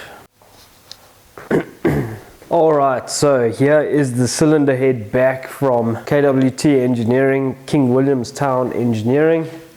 And let's see. Now, when I was in communication with them, they said that there were 4 exhaust valves bent. So quite a few of the lifters actually failed. And so we made the executive decision to actually go to solid lifters. So this is something important to note. So when you are transporting a head, a cylinder head, make sure that the head is upside down when you transport it, because of the valves that stick out. Now, this is obviously if you have the cams inside the cylinder head. If you look across, you can see the valve sticking out past the face of the head. So now if you put this flat on its face, flat on this surface, there's a very good risk of bending these valves. So you'll see that cylinder number 2, cylinder number 6 valves are open, and so yes, there is a very good risk of bending the valves if you transport it face down. So just always remember that, or just take the bolts off, loosen the pressure on the cams.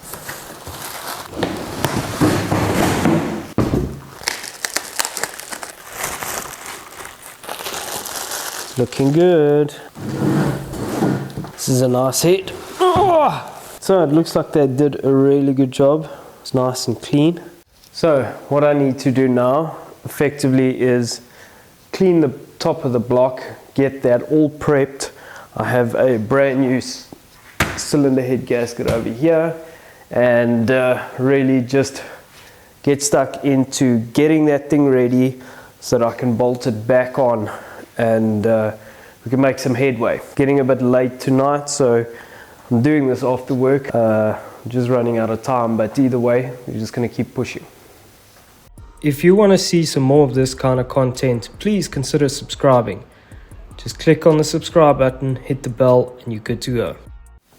Okay, so we'll wipe everything down, nice and clean. Looks like they just gave it a little lick. So cylinder number 4 is where most of the damage was. But look at this, it's looking amazing. Chef's kiss. Okay, let's get this head gasket out of here. M52 head gasket, not the M54 head gasket.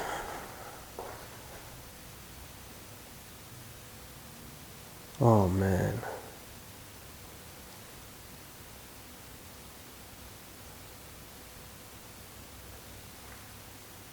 Looks like there's a bit of damage on this. So the cylinder head gasket I got has a problem. So now I've got my back against the wall here with time. So this is an oil gallery. So I don't know if oil passes through here, but you definitely don't want oil traveling from there into there. Now I don't think it's going to be too much of an issue. I think it's closed, so maybe perhaps it's not an issue. Let me ask a friend. Alright, so I'm not going to go ahead with this. I'm just too concerned about the motor losing oil pressure. And I'm under pressure with time here, but also I can't take the risk on something like this, because if we put it all together and the thing has very low oil pressure, that's going to be a problem. Unfortunately, there's nothing else I can do now.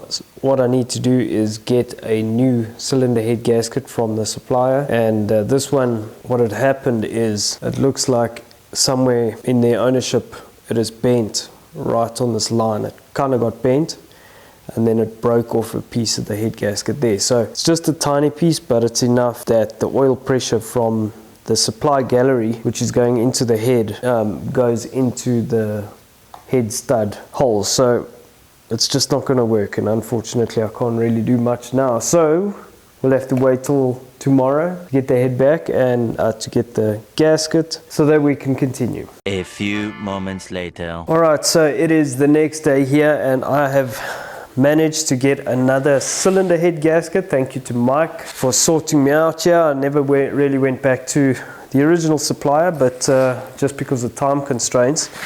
So Mike said he had one. It's a Victor Rines one, which is good quality. So ultimately what we're going to do is get this puppy ready, get the head on. So first things first, we need to turn it to TDC so that the valves don't clash. Get the chain out. That's all fine. And find the mark. Right, TDC. Let's just clean this deck surface. Okay. Bada bing, bada boom. That looks good. So that's on. Happiness. Time to install the head. Oh, that is heavy. That is on. Put ALP Ultra Torque Lube on the bolts, on the head and on the thread. Okay, let's send these bolts down. Definitely took a while to get all of them in.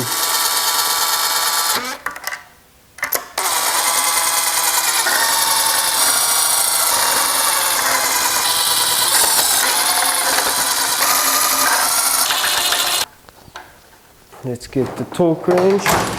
30, 90, 90.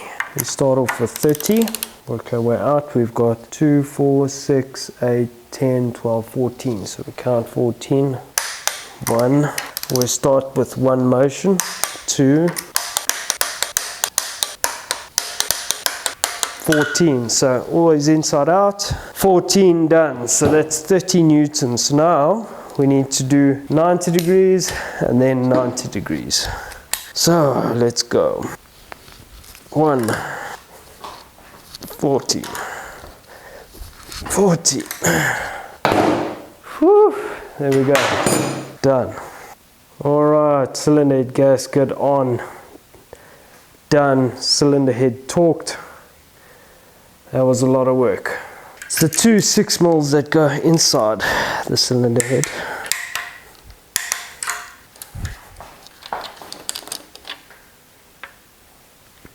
No movement at all. Now we must install the chain guide.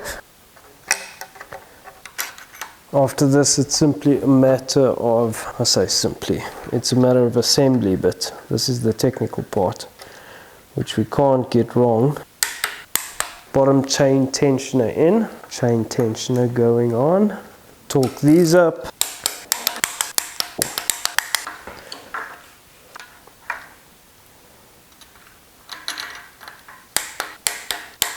Oh man, I don't even know how many times I've done this. We are doing it again. So we put this on. Got to get this thing engaged as close as possible. Cam timing is still. This is a brake caliper tool. Now we need to rotate the exhaust sprocket anti-clockwise while pushing this thing in so that it catches. Looks like it's caught there. Should still have range of movement. Tap this on. Okay, so Vanos is on. So basically the Vanos is in. It's level, it's flush. And you can see that the slot is in the bolt hole is in the middle of the slot. So when we put the plate on, fasten the bolts, then this should be able to activate. It's basically this sprocket is going to activate as soon as the Vanos activates. So now we put the plate on. Do not drop the bolts into the sump. That will be catastrophic. That will suck mega.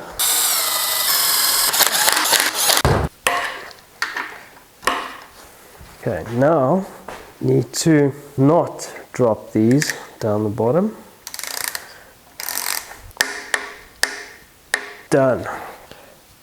Pull the chain, everything should be good. So we turn the motor over twice and make sure we're all good on our timing mark. So just watch that. So we're gonna go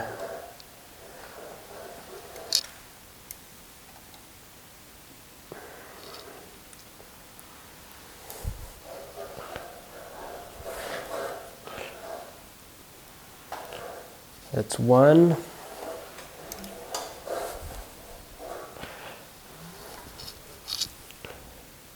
2. So if I look exactly TDC, we're still good on our timing marks. I use a straight edge across the back of the cams, and that's that. Alright, so what I'm going to do, just going to run through all of these cam caps.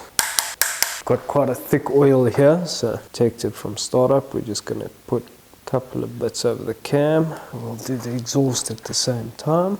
Oil over the camshaft. Let's put this intake splash cover on. Intake cam splash cover. That's to stop oil running out of the breather in high load situations. In these corners on the valve cover gasket, this is where it's most susceptible to leaks, in those corners. Hopefully I have not missed anything. Just go over it. That's all torqued. Everything's torqued. It's tight. It's ready. Okay, now we need to get the bolts for the valve cover. Alright, so we're going to lube up these rubber grommets, just so that the captive bolts can run in easily and basically don't chew up the rubber. Start from the middle.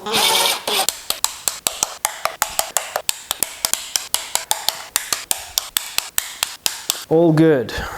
That is looking mighty fine. Alright, so now it's time to introduce some new parts to the build. So what we are doing is essentially we are eliminating variables, and one of those variables are these old Bosch coils. Now these coils were really good. They were state-of-the-art in the day. This car, remember, is a 1996 model, so it is old, and this was really state-of-the-art technology. With the cam sensor working, you could run effectively individual plug fire with these, and it gave you a lot more control and a higher spark, so improved the efficiency. So move forward almost 30 years and we have a much newer coil. Now the thing with these is that they use a lot more power to run them. Some of the local South African ECUs can't run these. You need a separate coil module to run these. However, the ECU masters can, and that's how we've been running them. But you have to run the dwell time quite high, something like that, to get the spark out of them, and these don't like that, so they inevitably fail. And so we're going to eliminate that variable with these new Audi R8 coils.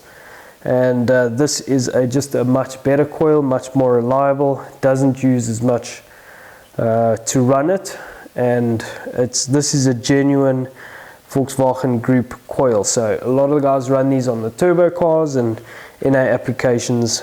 So we've got 6 of these that we're going to run. They just fit on. The advantage is also that in Maputo, I think you saw that these nuts kept pulling out of the magnesium cover, so we won't have that problem anymore, which is fantastic. These just slip on and lock onto the plug. So the other thing is we've had to change the plugs on this harness, and thank you Mike Ramsey, he helped me a lot with this. He supplied these for me and then also changed the plugs for me into this harness. So effectively it'll be quite literally a plug and play, and then I'll just change the settings on the ECU. So that is fantastic. The other variable we had, which I think if you remember from the Maputo races, we thought that the injectors weren't firing correctly, and some of them were really touch and go. To eliminate any sort of lean condition the motor might experience, although we have an O2 sensor, a lambda sensor in the exhaust, it is only right at the back after the collector, so we don't know individually if a cylinder is running lean. If it picks up knock, it'll find it maybe somewhere and then reduce the timing or whatever, but it might be too late anyway. So we're changing to brand new injectors. It's just the right thing to do, and these are Bosch 440cc injectors, and these will really take us a long way to protecting the motor and enable it to run perfectly. So what we're going to do is just chuck these in and see how it looks.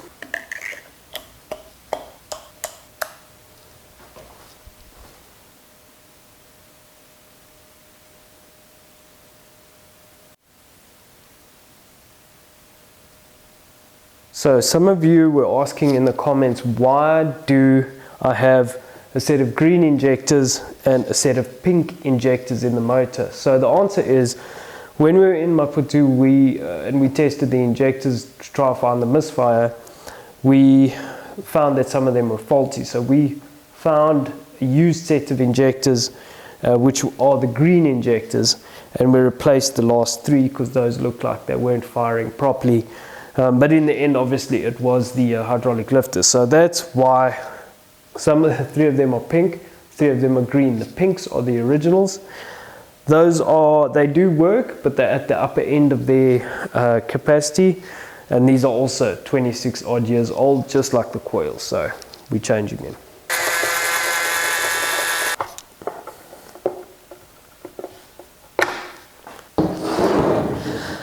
Okay, so we need to get these old injectors out.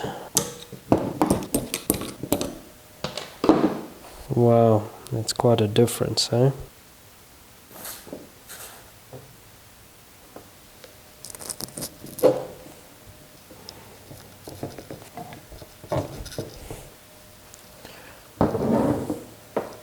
Man, this is going to be such a good car. Put the clips back in. Use original clips. There we go.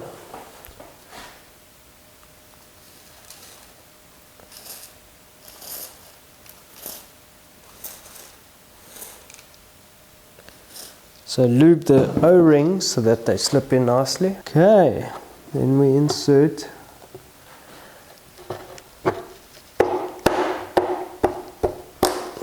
the new injectors like a glove.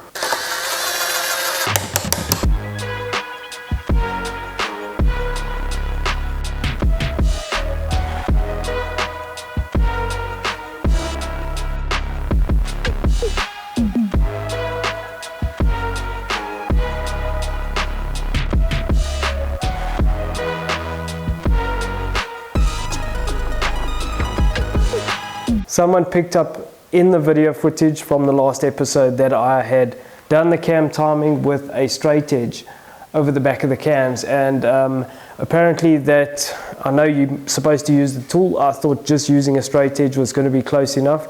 Apparently it's not. It's not good enough, and it makes quite a big difference on the power. So what I have done, so again, a big thank you to Mike Ramsey and Lyle Ramsey. They loaned me this tool for the M52 to basically, this slots on the back of the head to do the cam timing. So basically going to pull the valve cover off and loosen the Vanos again so we can do it properly, because it will make quite a big difference. So I'm not going to film too much of it in detail. We're just going to cover the basics. So you can see that cam timing tool is not going over. That's interesting. It's obviously out and we need to fix that. So what I'm going to do is I need to pull the front cover off, and then we will adjust the cam and redo it. Alright, so Vanos is loose. So what we need to do now, get this thing onto the cams. You can actually see it's quite a ways out. Oh, it's tight. Okay, but that is definitely where it needs to be. Line this up. Okay, let's rotate the motor twice.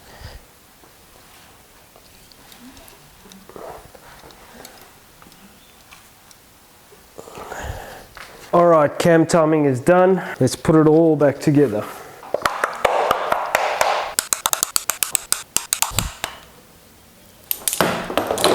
Put the intake manifold on.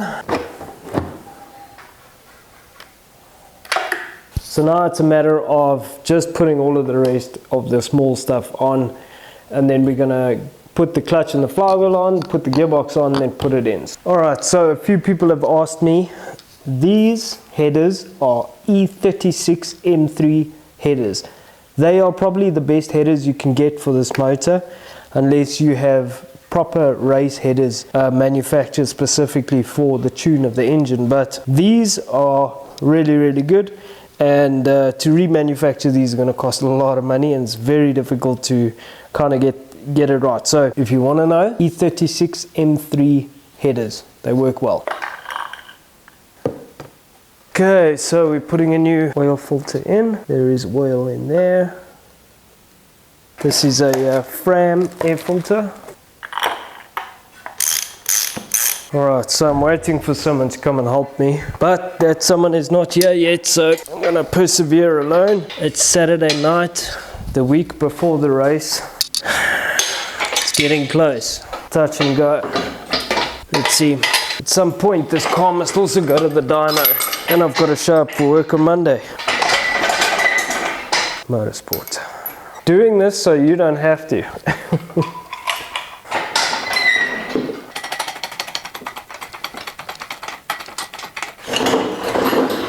100 kilograms.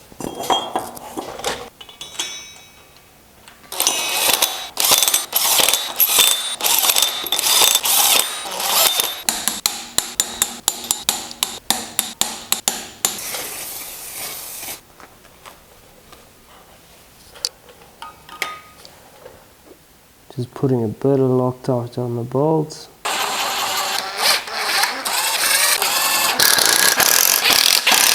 Okay, from here we'll use the ratchet.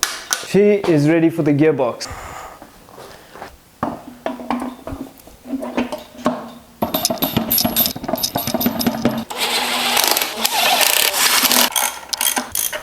Binding up. Yeah. If you want to see some more of this kind of content, please consider subscribing. Just click on the subscribe button, hit the bell, and you're good to go. Okay, let's do it.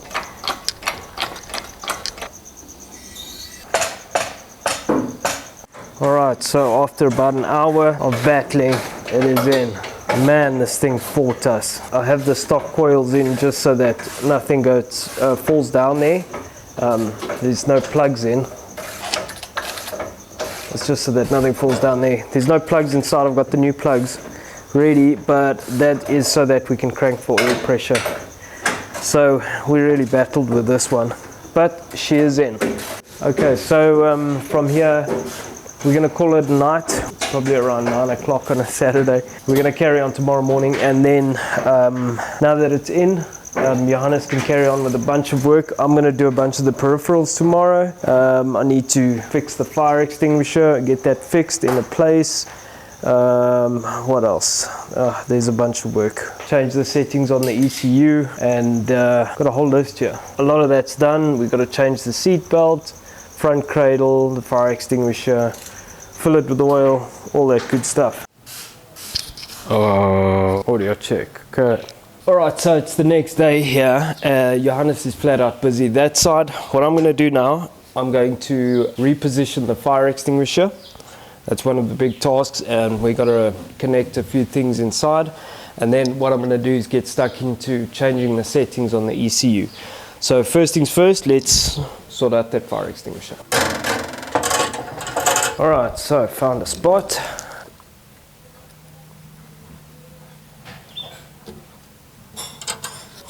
Center punch these. Make sure they're not gonna go into the fuel lines. They might. Sure. So we need to now measure and make sure. So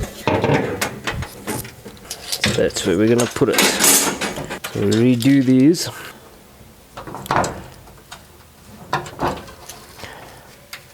We're gonna use riv nuts.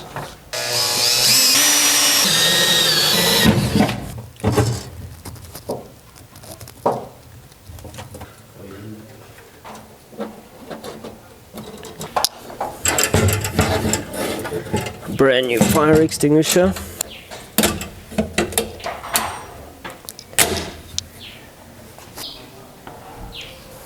Alright, so we have had quite an episode. I actually forgot to connect the fork, the clutch fork, and it was just off the pin, so Johannes and I put everything in, and then it was not connected, and so we had to take the gearbox out again. So we did that. Johannes is busy finishing up. I have mounted the fire extinguisher and changed the seat belts. So now we have a 5-point harness, and the fire extinguisher is mounted. So we're getting closer. Seat belts done, fire extinguisher done. We've installed the engine and gearbox.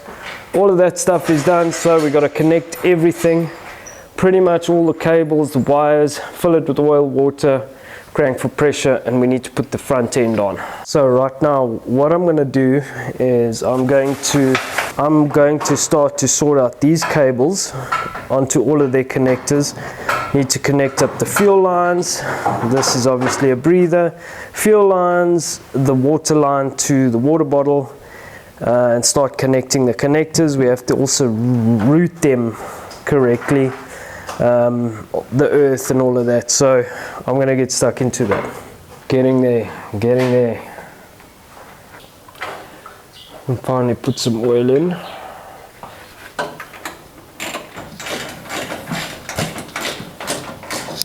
So we are getting to a point where we can crank for oil pressure. So we've got the radiator in, connected the oil lines, I've filled it with oil. Johannes is busy with a couple of small things. Pretty much all the small stuff is done. I've connected the PC, ignition's on. I'm going to set up the coil and the injector for inside the ECU masters, ECU, and hopefully be able to get to fire this thing up. But first, before we try fire it up, we'll crank it for oil pressure. First set the coil. So now, find the coil wizard. There we go. Done. Now we got to find the injector wizard. Okay, Bosch 440cc 0280 155 968 0280 155 968. There we go, that's the one. Cool. Make tables permanent. So I think we can crank for oil pressure. Alright, so we're going to crank for oil pressure. You can see the oil pressure light. We'll keep our eyes on that. I'll look on the computer to see what oil pressure I get.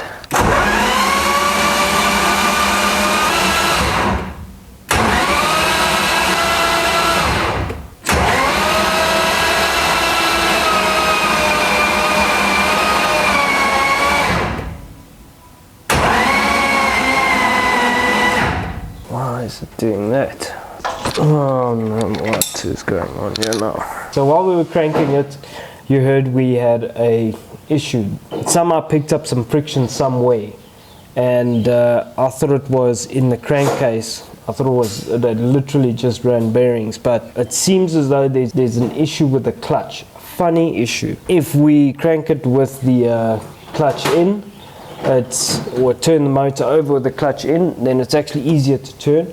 So what we're going to do is try and just start it with a clutch in, just so we can know that it does start and run, and there's potentially no issues there.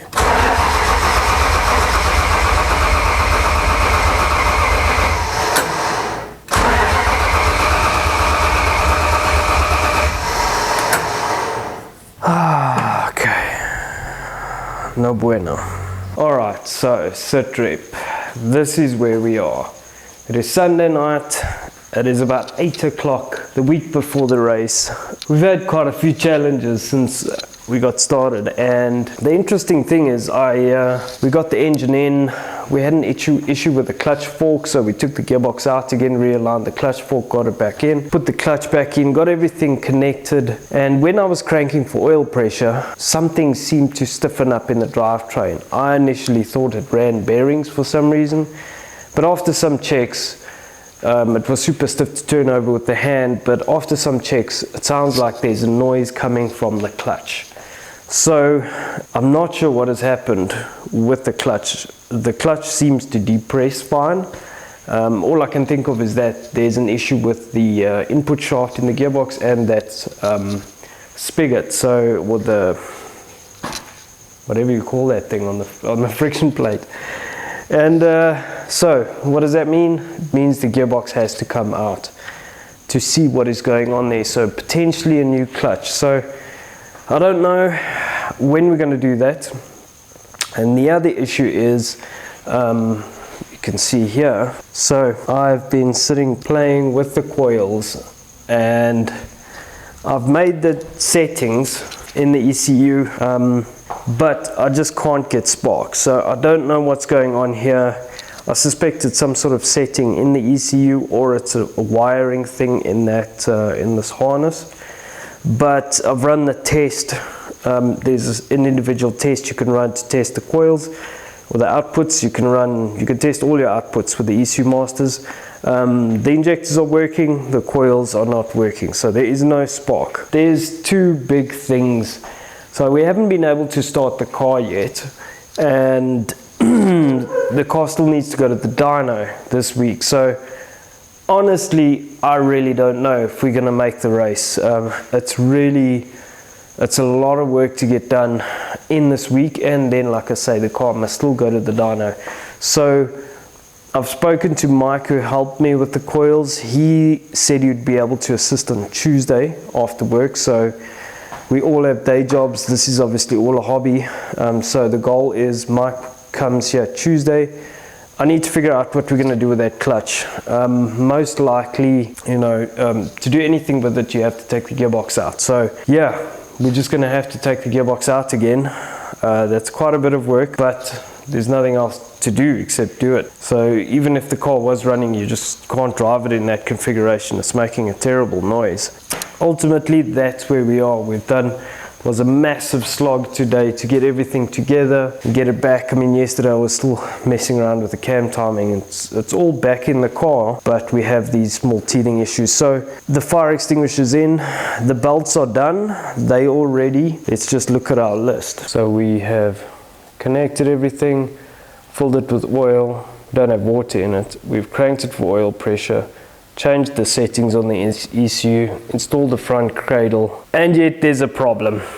So despite the fact that we've done everything, tried my best, but we're just gonna have to see how this week goes, because like I say, I've got a day job, we all have day jobs, and time is just not on our side. So the end of this segment of the video, but we'll just keep pushing, and let's see.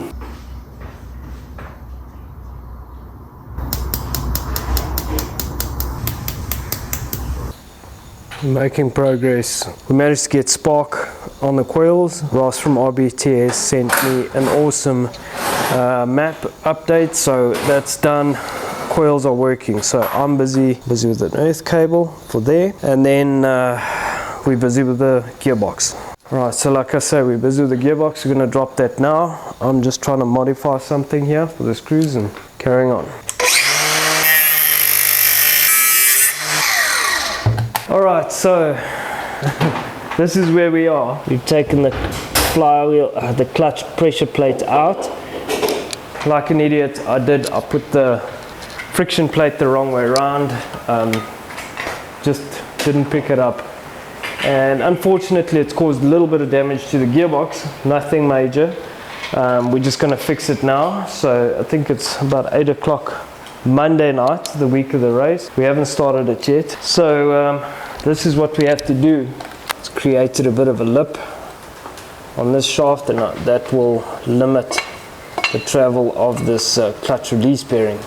Also damage it. So we don't want to damage that, obviously. So what we're going to do is just get in there with a soft pad on the grinder. Just try and get this as flat as possible to reduce that lip. Otherwise the shaft is fine. Just trying to feel if the shaft is fine.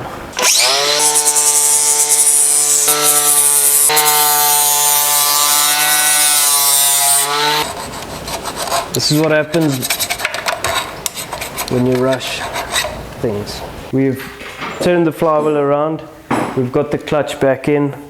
Gearbox is ready to go in. So we are going to put the gearbox in. It's about 8:30, but we found another problem. So one of our bushes on the gearbox mount, the transmission mount, has pulled out.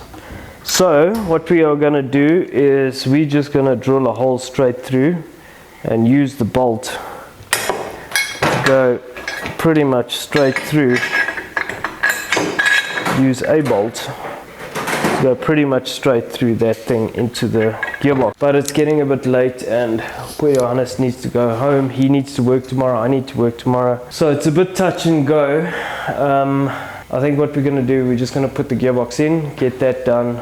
Tomorrow I can finish this stuff, get this stuff in. We can see if we can start it.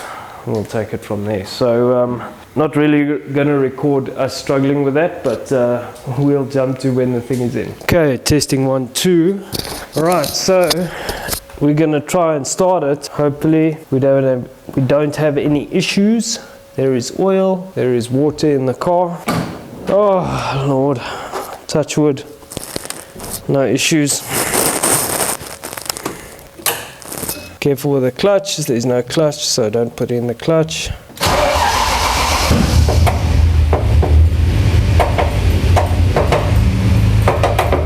It starts.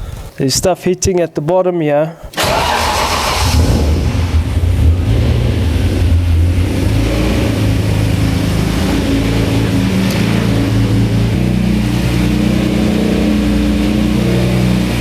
Yeah, boy!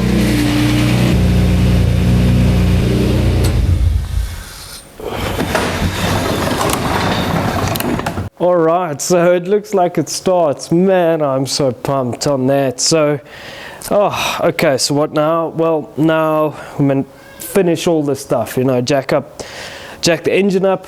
The subframe has been lowered to change the gearbox, so we've got to jack that up. Sort out the gearbox. What I actually did was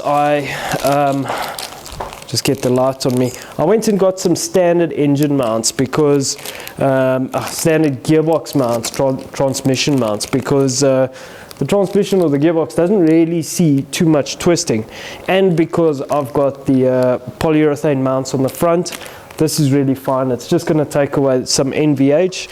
It's not a big deal. So, and that's a quick replacement. So from here we're going to button everything up, get it ready to get it on the trailer for the dyno tomorrow. So I'm not really going to go through filming too much of that. It's just really a lot of admin straightforward stuff. That rattle I think is a Vanos rattle. So what I'll do I forgot to put the cam sensor in, so it's pissed oil out everywhere. I'll put it back in, we'll jack it up, we'll get it started again and get it up to temp, and then I'm going to drain the run-in or the startup oil and put in the good stuff. We're going to drain the oil now.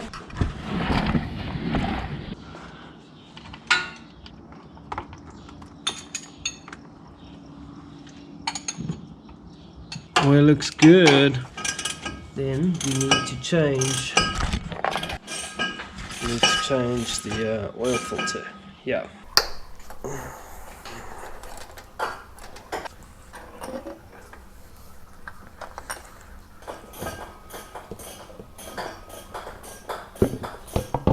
Busy putting in the air box.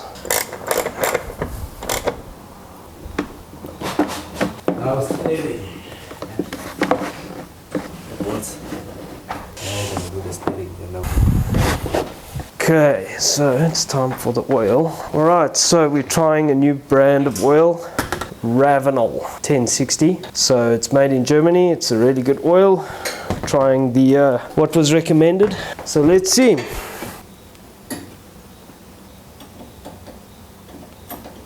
Alright, so that should be alright.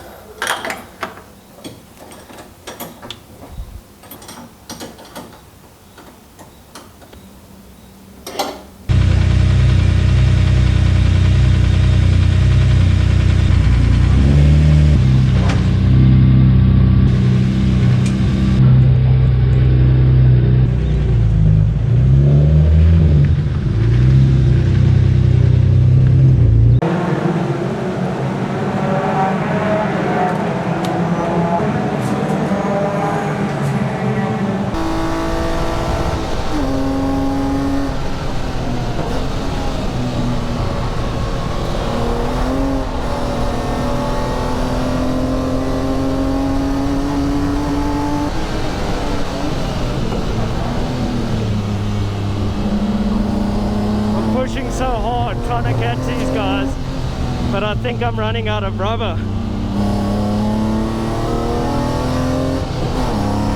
I don't have enough rubber.